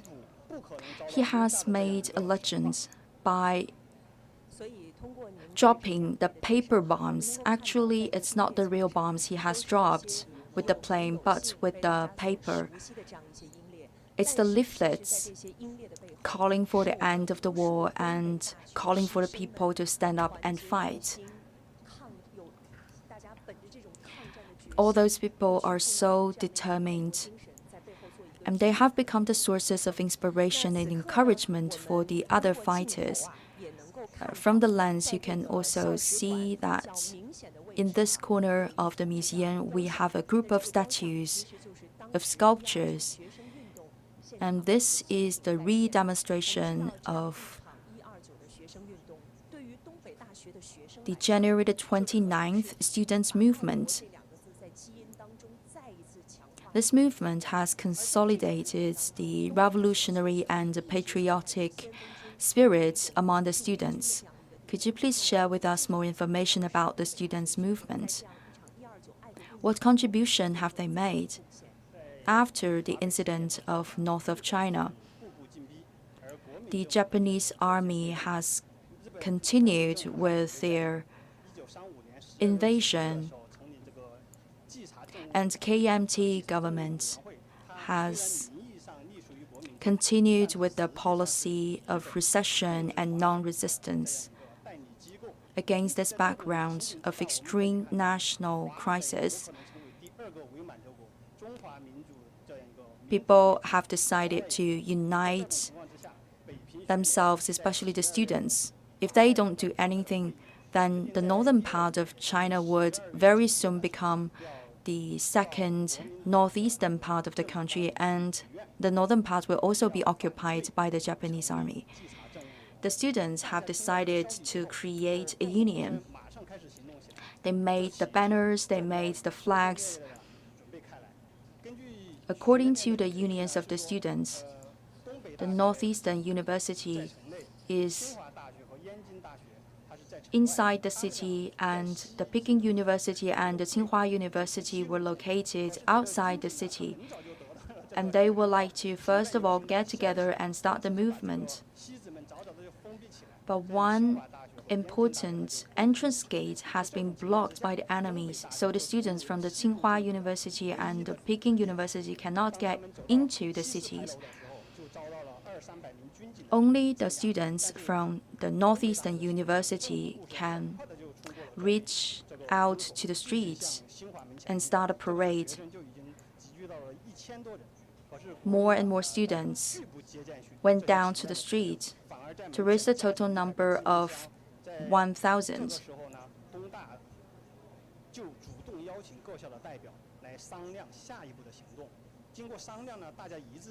And Japanese armies, soldiers have also displayed their weapons. In order to negotiate, people have discussed and they have decided that the Northeastern University would be the negotiation representative. When they reached the Wangfujing Avenue, they were suppressed by the Japanese army. But the other students from other universities, they are not afraid and they are not frightened. They have carried a forward this manifestation. 那其实，在这样的一场129学生运动当中啊，也有 During this students' movement, 老师，就是 there 现在 is also a professor 是 called 老师他当时呢也是亲眼目睹了学生们在严示威少师游行过程当中所遭受到的那种镇压， They 孩 have 子们那种流 worked 血的 together, and Professor Yan has also witnessed the spirit of the students. 当时也就是我们阿银姑娘的这样一个So he has 已经有的这个词谱上了一个非常动人的旋律，就是 created a song, created a piece of music. 音响当中。 It's called The Flowers of May. 那其实我们今天早 We can also hear the music with the speakers here inside the museum. 的今天都会自发性的在广场来演唱这首歌曲，来跟我们说一 So 说 could you please share with us more story about Professor Yan? Professor Yan has accompanied the students during the student movement. They have escorted a lot of injured soldiers for the rescue. With his own eyes, Professor Yan has witnessed the students covered by blood, and he was so touched by the revolutionary and patriotic spirit of the students. When he received the lyrics of this song, he immediately put the notes on and he created the melody. And this song, The Flowers of May, has gradually become very popular 这段旋律 among the people, and the influence has not been restricted inside the city. It has been shared across the country. 那接下来我们的时间走到了 Now we come to another moment of history. It's in the year 在 1936. 校史馆当中有这样一尊这个 We have a piece of stone. 那陈老师来跟我们说一 Could 说 you please share with us more information about the stone? When we create the branch in Shenyang City, Mr. Zhang Xueliang has written some words for us. For example, it said that after the September the 18th incident, we were obliged to move the university from one city to another. And also from the writings, you can see the expectations 32个字 from Mr. Zhang Xueliang. 无奈是，同时也写出了 With just several lines, 也有一种 you can find the sadness from that portion of history, 1936年 but we have 成立分 never lost our hope. 不得不提起在1936 In 1936, 那个时候纪念这个 when we celebrate the first anniversary of the students' movement, 又做了一次很 in Xi'an, we have started another round of students' movement. On the 9th of December 1936, Xi'an University students have organized a manifestation. The students from the Northeastern University, because they have already experienced 1 year ago that great movement of December the 9th, so they have joined the efforts of the students from the Xi'an University. 仅仅走了一半。那接下来我们的下一 And now we are only halfway. 是就是为 What about the next stage? The next stage, you move the university to Santai County of Sichuan Province. 似乎我们看到了一些 Maybe you have noticed some hope when you arrived in Sichuan Province. Back then, it was relatively calm and peaceful. 一直到1945年 For a period of 7 years, 成立了东北大学的第一个 you have created the very first institute, and you have formed the first batch of students with a master degree. This is the certificate of master degree. Yes, exactly.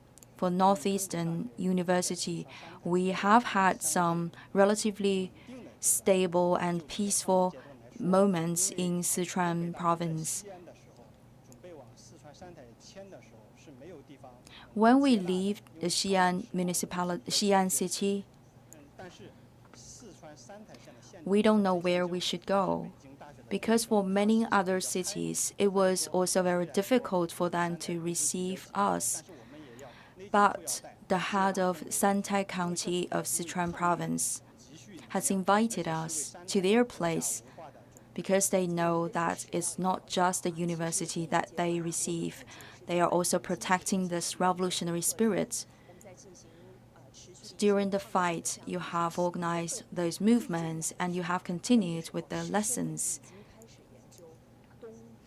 And the faculty members have also started their researches for the reconstruction of the northeastern part of China.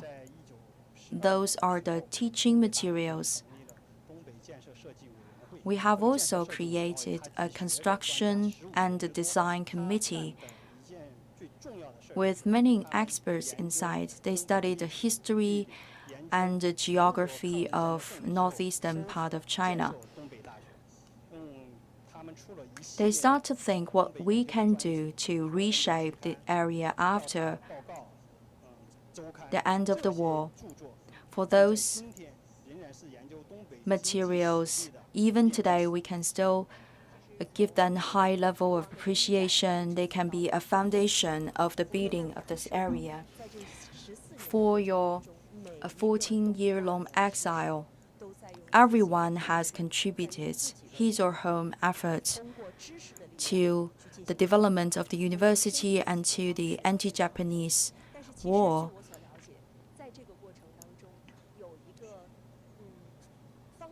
And there's also one student from the Northeastern University, very famous one. It's called Liu Changchun. It's the very first person to represent China to join the Olympic Games, to participate in the Olympic Games.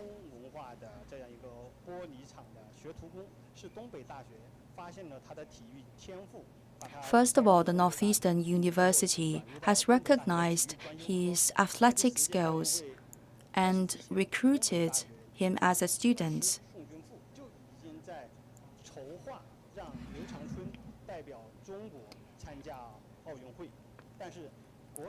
And then the university would like to recommend the student Liu Changchun to participate in the Olympic Games to represent the country.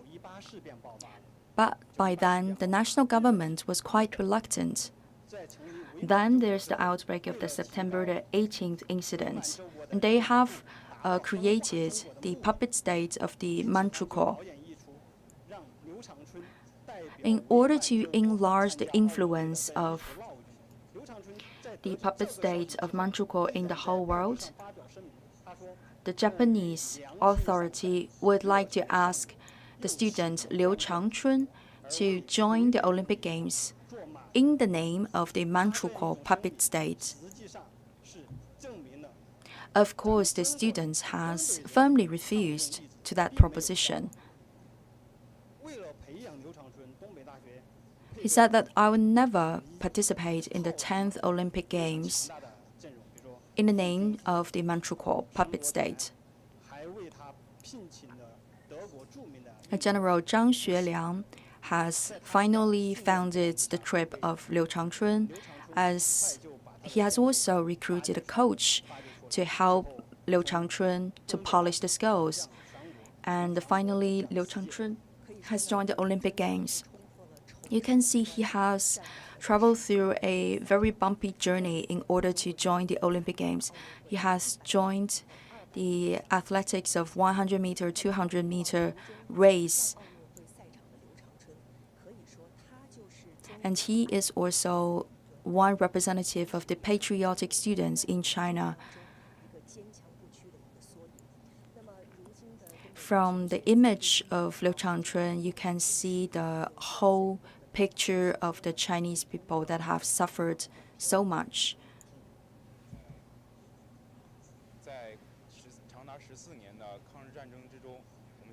During the 14-year exile, we have, first of all, quitted our original site. We moved to Beijing, we moved to Xi'an, and then to the Sichuan province. I think that is the symbol of our spirit. And we will also apply what we have learned in our daily practices, and we will always be brave in our efforts. Like that, we can contribute our part to the development of our university. We also have this very good tradition of patriotism for our ancient headmaster general Zhang Xueliang. He has created this cradle for the formation of talents.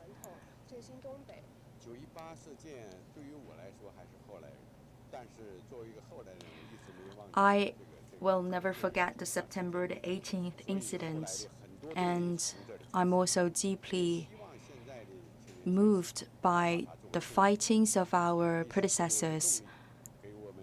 We are mobilized by the spirit, and we will always keep moving forward. We have to work harder for our younger generation. If we work hard, it's the best way to memorize that incident.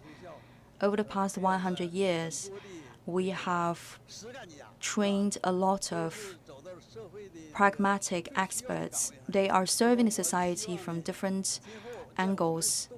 We hope that our students can be more patriotic and support the party more. As is mentioned, we have cultivated so many pragmatic talents. In the campus, we can also feel that the students are working very hard to contribute to the country's development. The incident on the September the 18th has forced the campus to exile. They have to quit this campus. But for the faculty members and the students, they have never abandoned their efforts. In the bottom moment, the total number of students and the faculty reached only 300, and at the end of the exile trip, the number went back to 700 plus. Today, they have 19 departments, more than 50,000 professors and students. This is a general university. They have formed more than 20 generals and more than 70 academicians. Over the past century development, the faculty members and students have also demonstrated their loyalty to the country.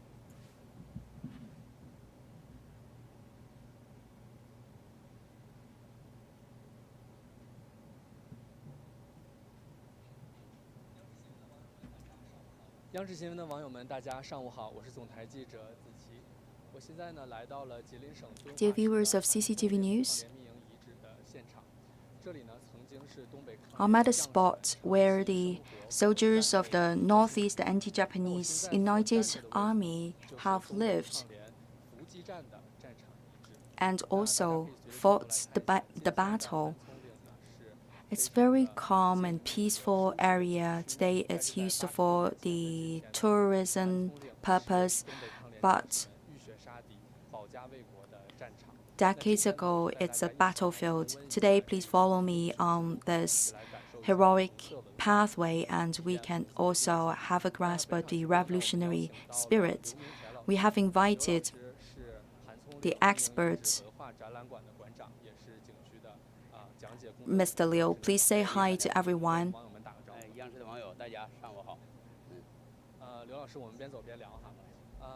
So we can start our visit today, Mr. Liu. We know this place is very famous for the revolutionary traditions and also the red color maple leaves. So maybe today you can put the focus on the explanation of the revolutionary spirit of this area, about the history of the battles. It has been used as the revolutionary education site. The best moment to visit here is during autumn season, when you can see the red maple leaves. We really look forward to that moment. To my left-hand side, there is the statue. It's a soldier of the Northeast Anti-Japanese United Army shooting the enemy. The total length of this road is 334 meters. The transportation facility is very well developed. It's quite convenient for the transfer of injured soldiers, for the transport of daily necessities. And in the pit, we can use the bombs, the earth bombs, as the barrier, and we hide behind the barriers. Then we can start the shooting. We can kneel down or we can just squat. In the ditch, it's used for both transportation and for military purposes, for the shooting, for barrier. If you run on a plain, then it's very easy for the enemies to spot you. And also the enemies, they have much more advanced weapons than we do.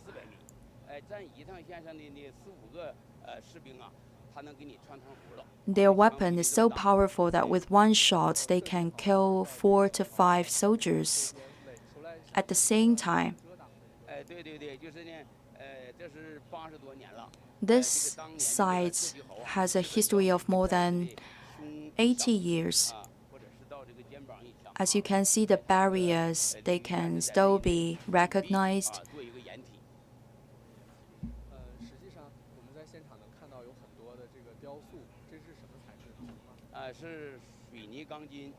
And we use the cement and also the steel, as well as the bronze,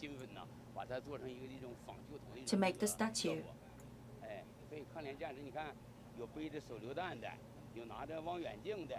The soldiers, as we can see from the statues, they are holding different weapons and utilities. We have the northern side and also the southern side.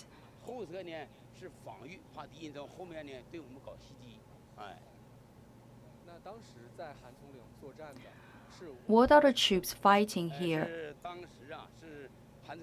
We have the Yang Jingyu general and his troop, as well as General Wei and his troops.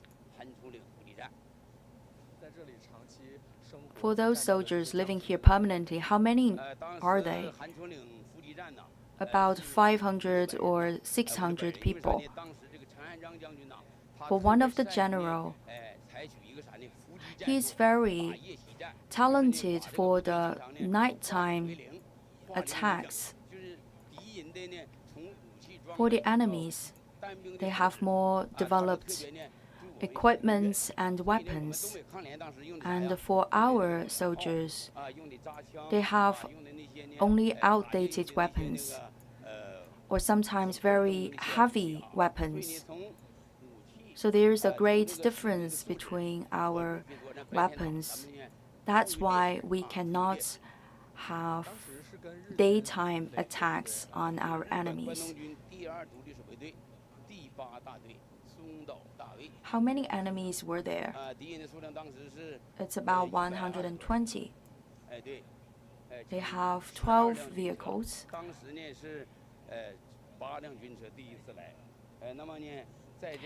And for 8 out of the 12 vehicles, it was the first time for them to come to this area. For the Hancongling battle,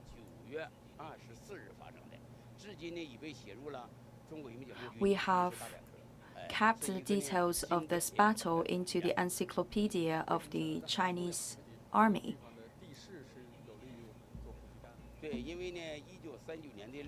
Why we have selected this place to do the battle?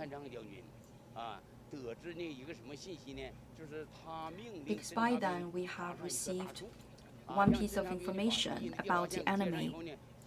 First of all, we have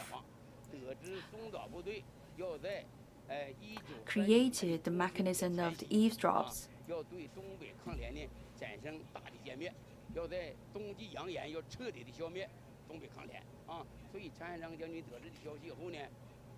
We know that the Japanese enemy is about to attack our side. So the general has dispatched, first of all, a small group of soldiers to the Hancongling to study the local geographic conditions. We discovered that we have very steep slopes of the mountains and we have a lot of trees. So this has made this place a wonderful area for the ambush battle. When the Japanese soldiers arrived around noon by the 24th of September,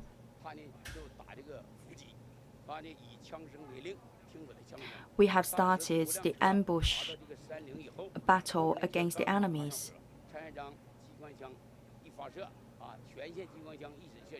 All the weapons are put into the shooting. The first vehicle has fled the scene,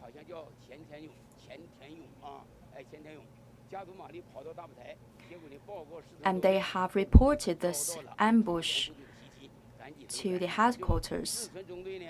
Then the headquarters has dispatched 2 more tanks, 2 more armored vehicles to help the main body of the troop. And they got out of the vehicle about 1,500 meters away from the ambush spot.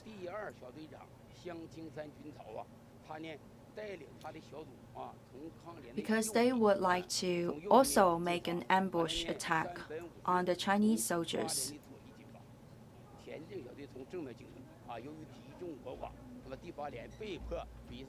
Because we are outnumbered by the enemies, the Chinese soldiers are obliged to move up the mountain. In order to give you a better understanding of that part of the history, we have prepared something for you. For example, we have the bombshells.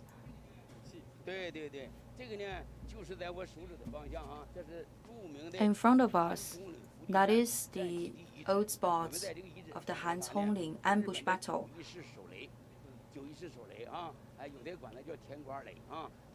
For example, this is the grenade.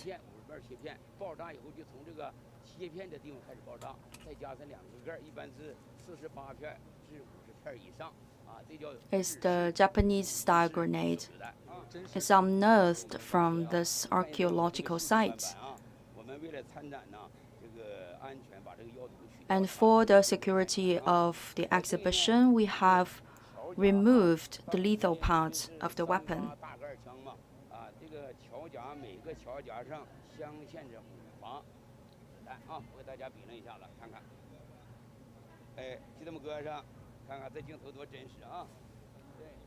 And these are the bullets.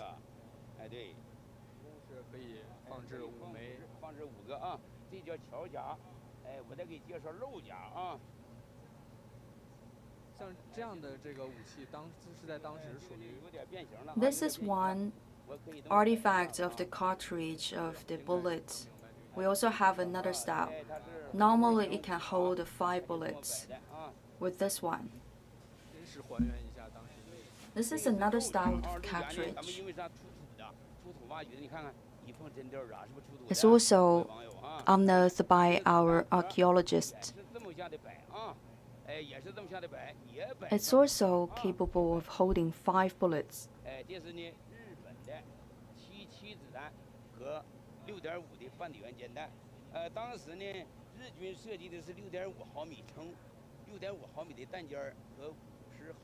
The bullets they used has a diameter of 6.5.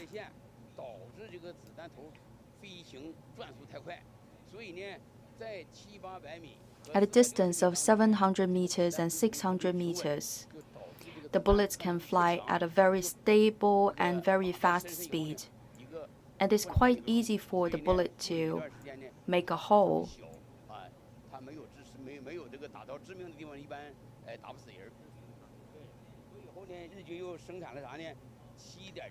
They also have this bullet with a 7.7 mm.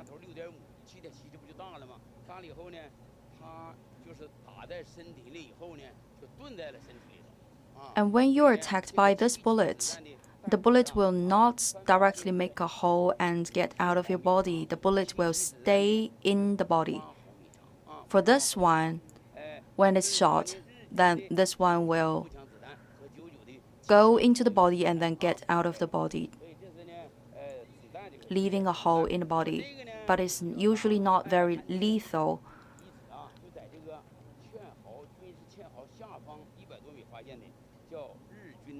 This is a bomb with a diameter of 60 millimeter. This is the tail. When it's launched, this one would be turning around.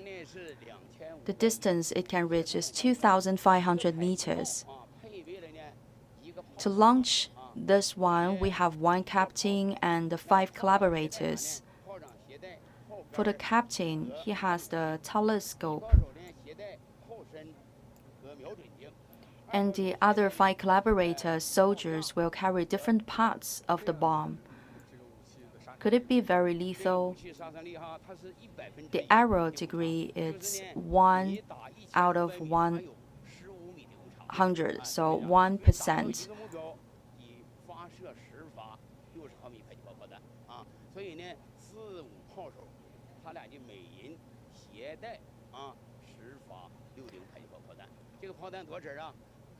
And the weight is about 2 kilos.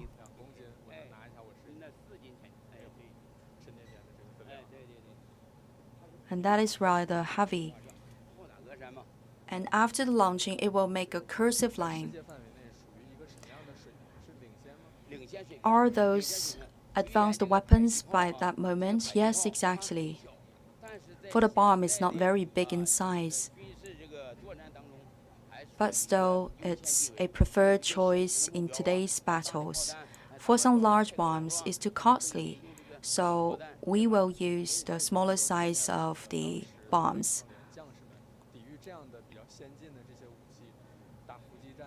From these weapon readings, you can understand how difficult it has been for our Chinese soldiers to fight back. But still, we have destroyed 9 vehicles from our enemies. And we have also seized more than 70 boxes of bullets, as well as the other facilities and weapons. After the Hancongling ambush battle, the other day, the Japanese soldiers came back to the site. They found a lot of burnt bodies, and they cut down a lot of trees because they are afraid that there are more Chinese soldiers hiding among the trees. And for the cut down trees, they carried all the tree trunks away, and they have used the trees to burn the bodies of their lost soldiers. For the Chinese soldiers, they have also created a song to memorize the victory of the battle.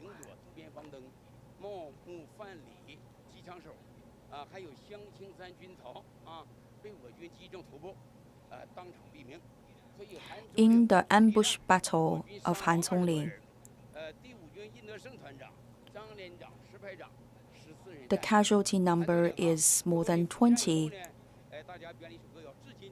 For the song, it's still celebrated by the people today. It's very famous and popular.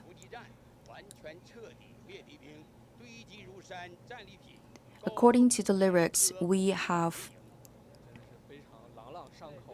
killed a lot of enemies, and we have seized a huge number of supplies.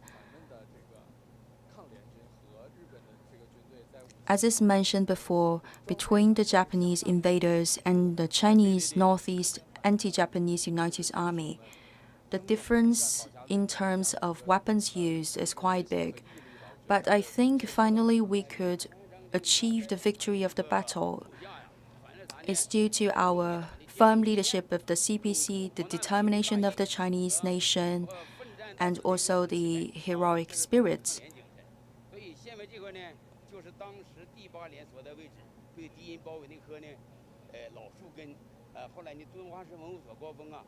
This is called the heroic tree. After the circling by the enemies, our Chinese United Army fighters were retreating until this tree to continue their fight. Back then, the tree was very high, to reach a height of 20 and 30 meters even.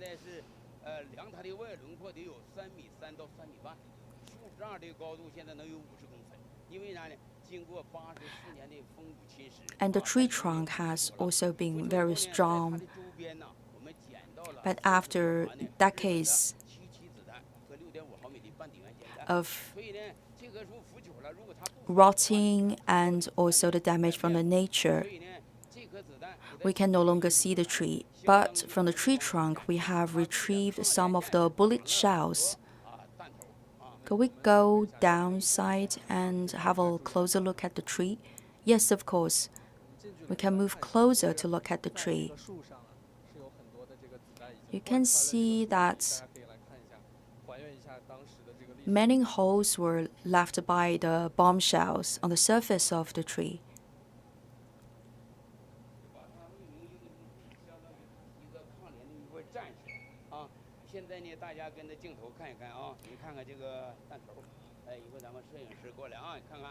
All those are holes left by the bomb shells.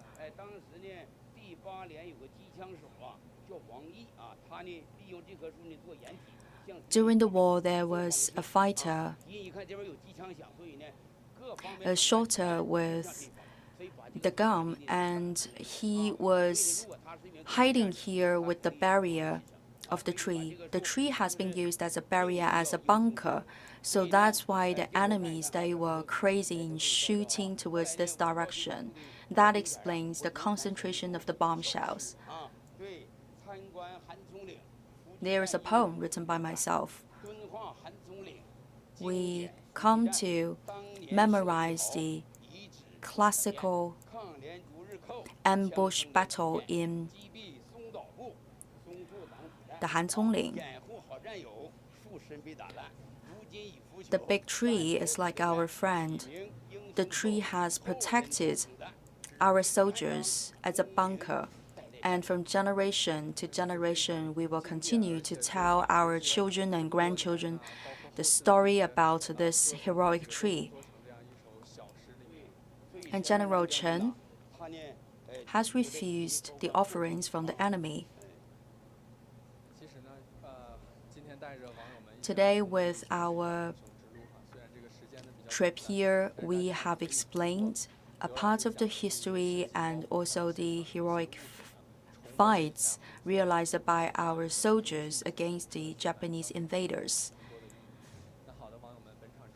Okay, dear viewers, that is the end of my part. Please stay with us.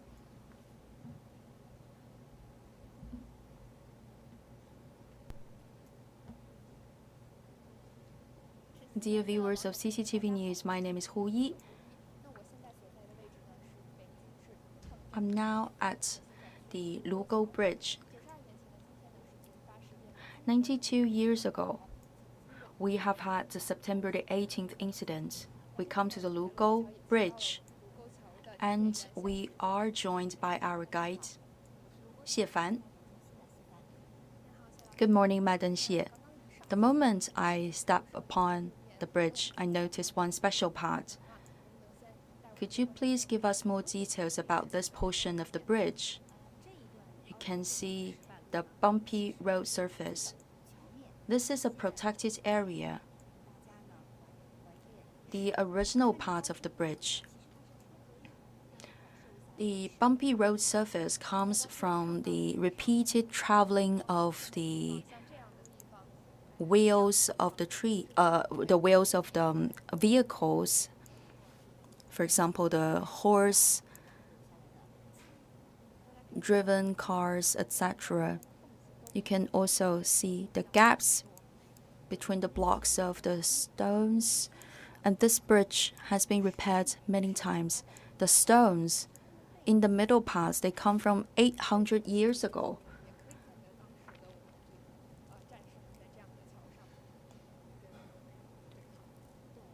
And this bridge has also been a witness of that bloody fight between the Chinese soldiers and the Japanese invaders. The Lugo Bridge is one of the 4 famous ancient bridges. It has a history of more than 800 years. The total length is only 266.5 meters, and the width is 9.3 meters. It's also one of the important heritage of the country.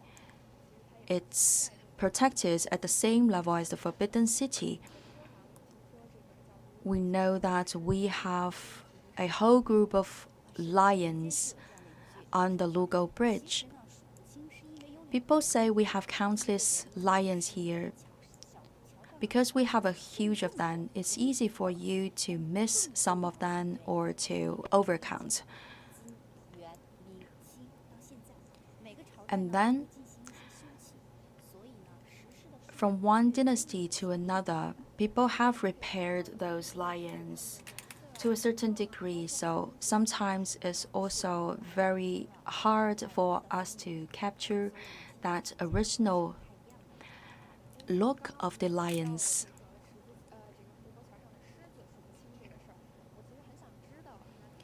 But I'm still very curious, how many stone lions do you have?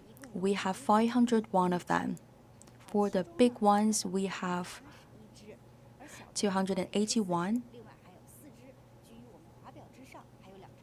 We also have 2 more putting the bridge on their shoulders, but in total the number would be 501 lions. Again, this is a bridge of very long history, more than 800 years. And for the little lions, they are very cute. They can appear from different places, for example, on the shoulder or by the claws of the lion. In the civil society, we also call it a whole family, or 3 lions calling out at the same time.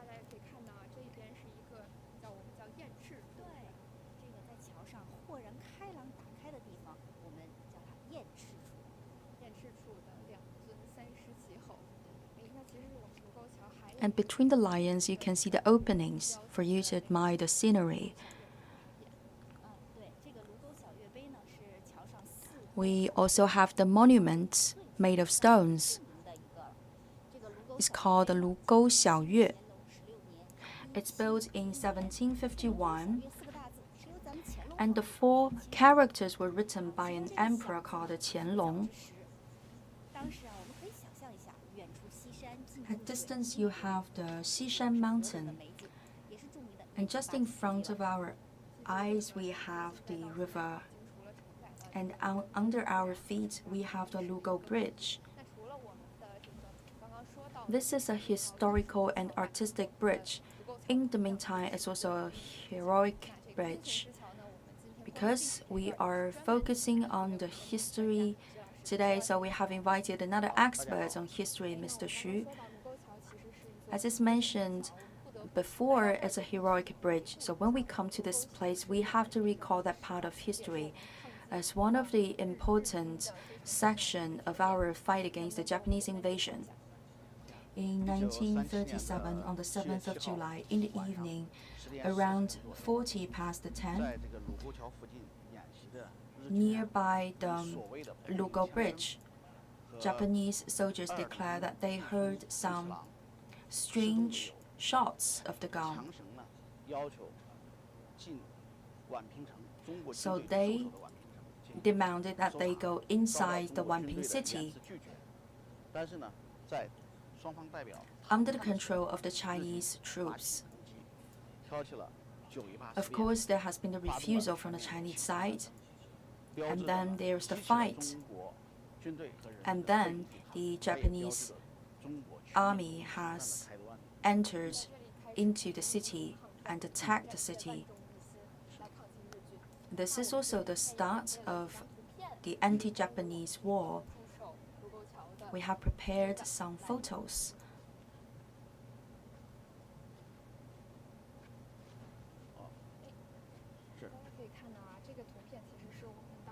It's an old photo.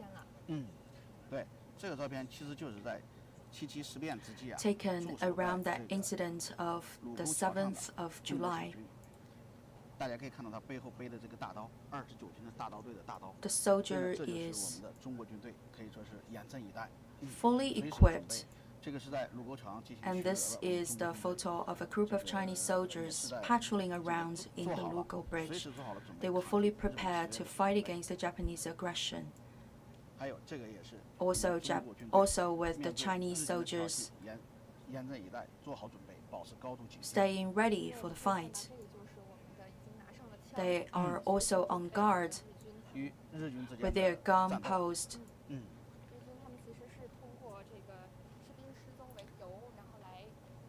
So the Japanese soldiers, Japanese armies, by then declared that there was a soldier missing and they heard some strange gunshots. That was just a pretext to start the fight. So today we are at the Lugo Bridge to memorize the part.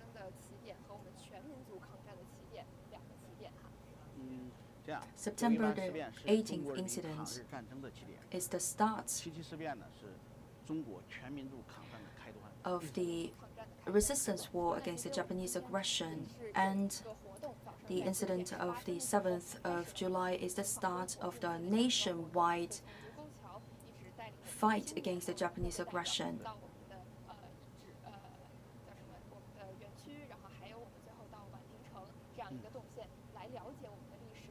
Today we also have the trips prepared, explained by the guides. Now we're about to go along that pathway to move to the next stage.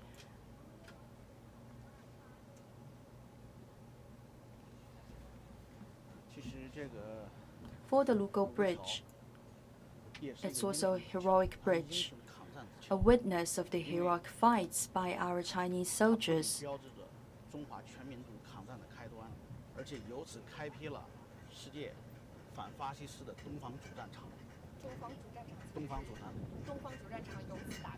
After the incident, the Oriental main battlefield for the Second World War has come into being.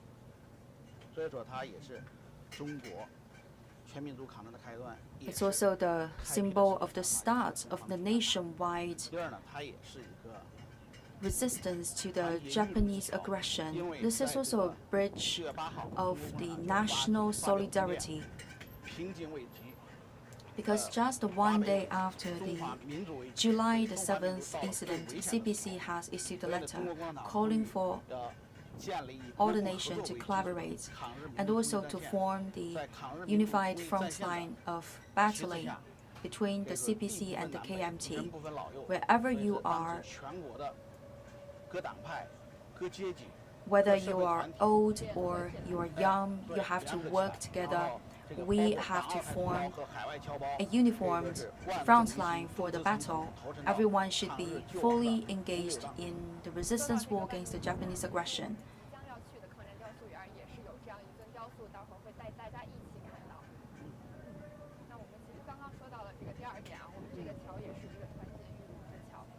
So, as we mentioned, this is a heroic bridge, and it's a bridge of solidarity. And finally, it's a bridge of national rejuvenation. After 8 years of hard fighting, we have declared the victory of the Chinese people's anti-fascist war.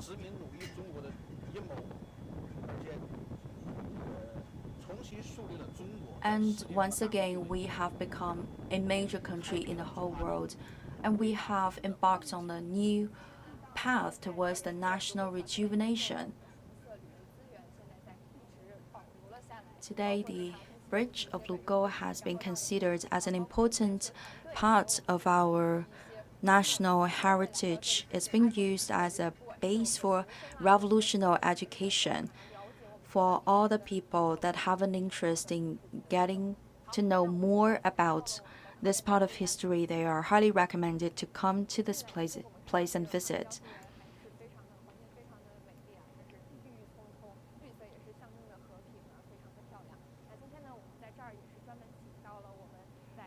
And today we come to this sculpture park, memorial park of anti-Japanese sculptures. Welcome everyone.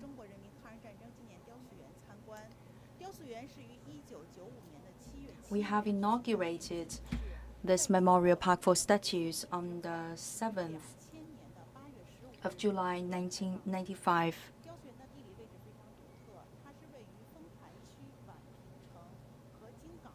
It's located at Wanping. To its west, it's the Lugo Bridge. The total area is 20 square kilometers.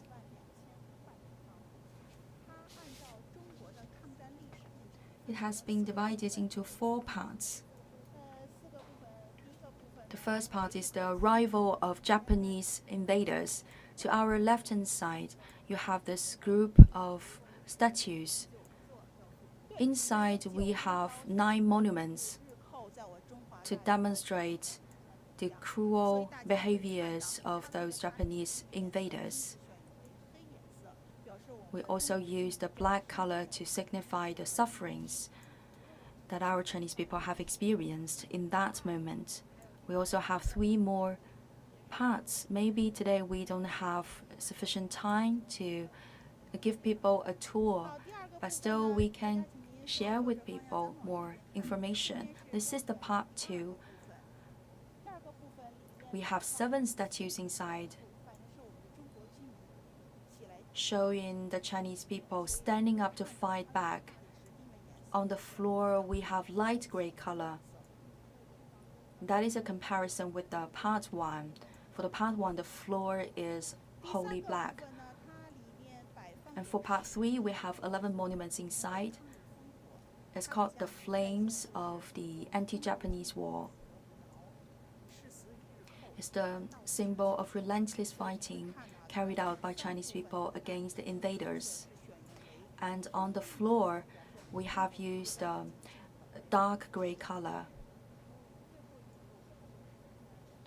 signifying that during that moment we have entered a critical stage of the fight.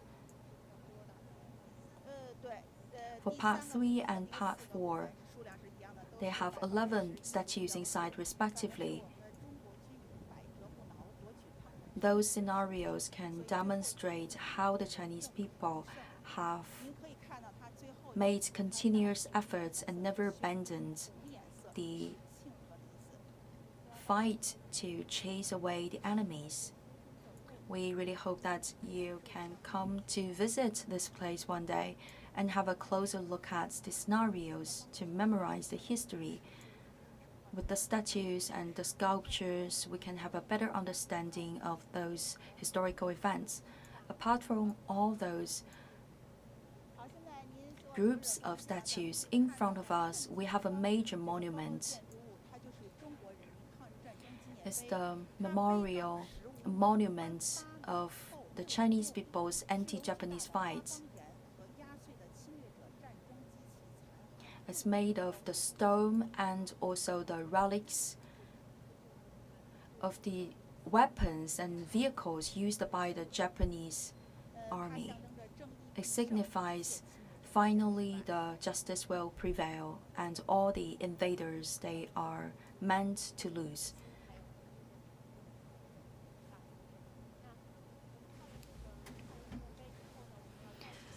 After carefully explaining this main statue, we'd like to show you one of the monuments from the part 2.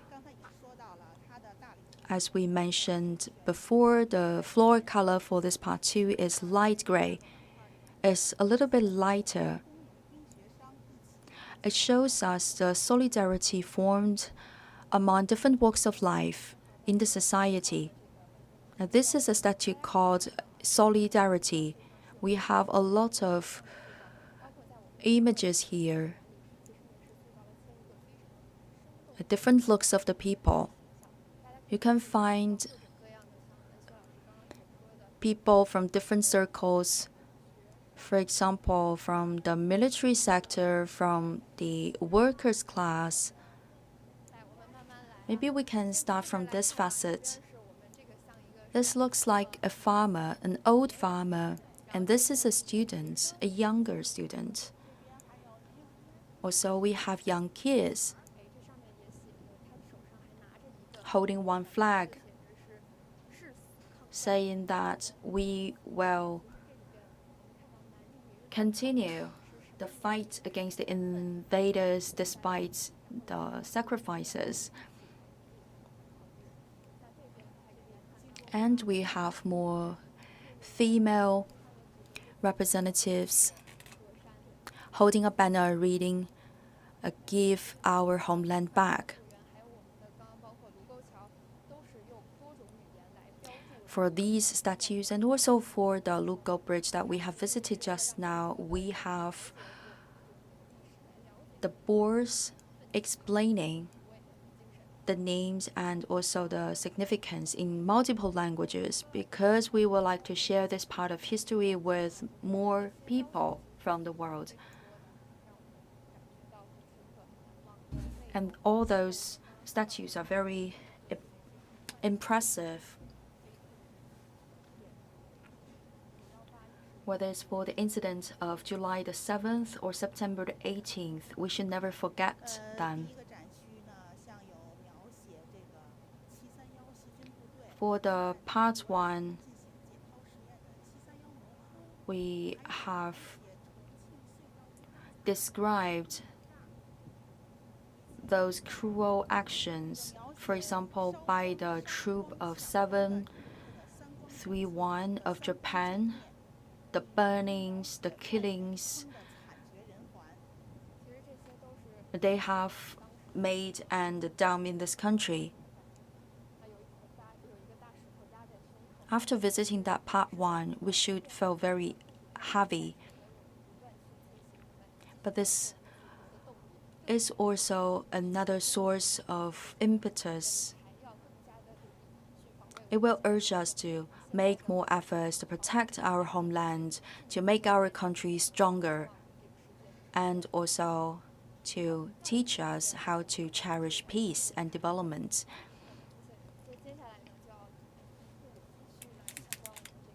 Now let's continue with our visit inside this area.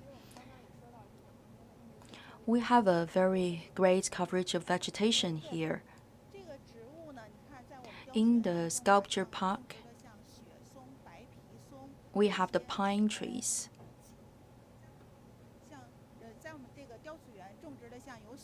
Cedars, for example. Those vegetation will stay green throughout the year. It's actually a way that we worship the fallen heroes. Today, the statue is fully open to the public. Without reservation, you could come anytime to visit the 4 parts of the statues and also recall the history. So now we're about to start again our visit. We will make a tour to see the ancient city wall of Wanping and also to discover the ancient site of the incident of July the 7th. Could you please first of all share with something about the bombshell on the city wall of the Wanping?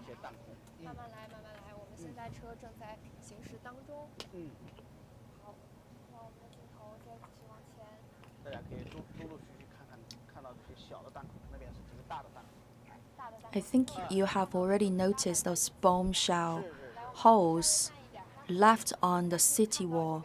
We have 3 major holes here. And among them, we also have smaller holes. On the 8th of July, 1937, the Japanese army have used their weapons to shoot and attack the Wanping city. During the attack, the bombshells have created those holes inside the city walls. Because they have applied different types of weapons, sometimes the heavyweight, sometimes the lightweight, so that explains the different sizes of the holes left by these weapons on the city walls. And when I look at those holes immediately, I was brought back to the old days. Today we have kept all those holes. And we have also repaired a little bit the holes, because those are the evidences of the bombing and attacks made by the Japanese army against the Wanping city. When we keep those holes of the bombshells, it's actually we are fixating that part of the history, and we are unveiling that part of history, what the Japanese soldiers have done in our country. For people that are visiting the Wanping city, especially for each of the Chinese residents, we would like to use the holes to remind them what our predecessors have experienced. On this trip today, we are repeating again and again the histories. We have visited the museums with the pictures, photos, images, artifacts. We can have a better understanding of the history, and now when we go outside from a macroscopic angle, we can also see bigger monuments, statues, also like the floor area of the Lugou Bridge, as well as the holes left by the bombshells of the city walls. All of these evidences can become a reminder for all of us. And this is also one of the relics for Chinese people's resistance war against the Japanese aggression. It's very impressive. When you come to the spot, you will be deeply touched by the old days when our martyrs and heroes are fighting so hard for the country's sake, for the interest of the Chinese people, and it can also unite all the Chinese people. Maybe you can look at this side. I think this is also what we are sharing with us. We have to memorize the history and we have to cherish peace. Peace is always the most important thing. Whether we are visiting the museums or when we are bringing an outdoor visit to all of you, is to remind all of us to memorize the history, to never forget about the national humiliation we have suffered from. In the meantime, we're also very proud of our nation. We have all those fallen heroes that have worked so hard to win the peace and the national rejuvenation of today. For the anti-Japanese war, it's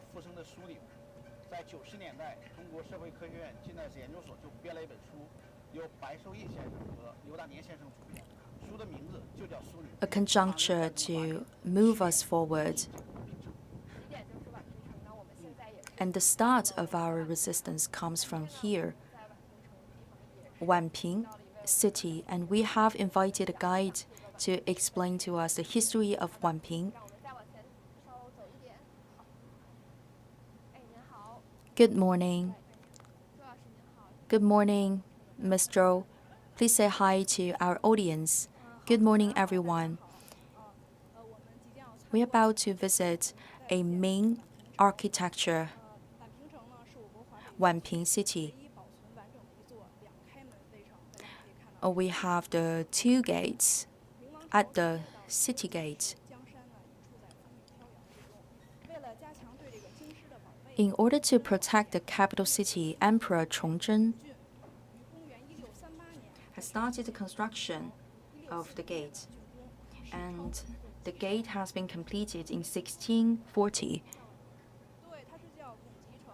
那么1928年12月的时候呢，这个宛平县衙迁至到咱们这个卢沟桥的拱极城内。 And in 1928, we changed the name of this place into Wanping. 它这个分东西 We have the eastern and the western city gate. This gate is called the Shunzhi Gate. 城门呢为这个永昌门，清代改为北 It's the eastern 特 gate. 别凑巧的是，打进北京城的农民起义军李自成称帝的年号呢，恰为 And the other side, western gate is Yongchang, so it's called the Gate of Yongchang. 巧合。对，而且此外呢，宛平城作为北京西南的 Wanping is located to the southwestern area of Beijing City. 它呢只有这么东西一条大街啊，东西两个城。 We only have the two gates, one to the east, one to the west. We don't have the north or south gate. We have a total area of 2.8 hectares. You have renovated the city of Wanping, and many old heritage has been very, very well protected. And now we come to the last stop of today. So we need to take the shuttle bus to get to the last spot.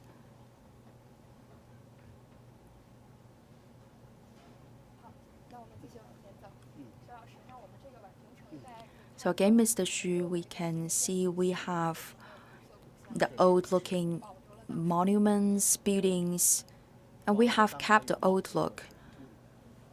然后像我们这个路边，其实刚刚 By the side of the road, 说的，我们 we can also see the ancient government. 现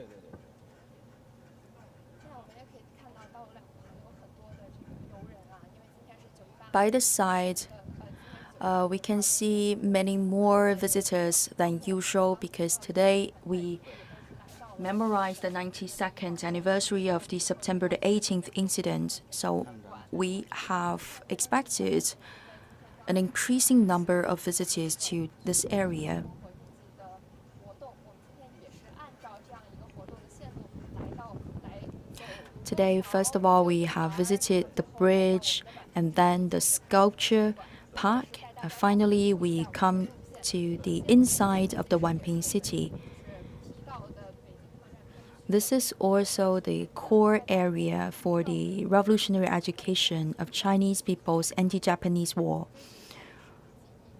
好，那我们现在就来到了这个地方，是我们的中国人民抗日纪念馆。 And this is the 这个也是我 National Memorial Museum of Chinese people's anti-Japanese war. 现在的它的一些展览。我们抗日战争纪念馆呢是目前全国唯一一个 This is the only complex of museum sharing with the audience the history of anti-Japanese war. 今天上午在我们 Today, 活动叫做寻访 we memorize the 92nd anniversary of the September the 18th incident. Earlier this morning, in the square in front of the museum, we have also organized a ceremony. 然后现在可能是 Because it's almost lunchtime, we cannot see many visitors here, but earlier this morning, like around 9 a.m., many people, especially the young students, have rushed to our memorial museum to visit the place and also to experience the shows. 大胜利历史贡献是在2015年的时候纪念抗战胜利70周年之际开展的。同时呢， We have permanent displays. 同胞抗日斗争史实展 One has been organized to celebrate the 70th anniversary of victory of the anti-Japanese war, and also another permanent show of the 50th anniversary of the victory of our Taiwan compatriots fight against the Japanese aggression. And this year, we have also prepared a special display, the role of CPC during the war period. We have permanent shows and also temporary shows. If you are interested, you can come to our museum. In the future, there will also be some more tours across the country. For example, we have this ambulance shows across the nation. For those popular shows we have made here, we will bring them to other cities and provinces. Like that, it can touch more audience. In the morning and in the afternoon, we have 2 sessions of free interpretation. Like that, you can go into depth about this part of history, and it's also in that way that we will memorize the history and cherish the peace.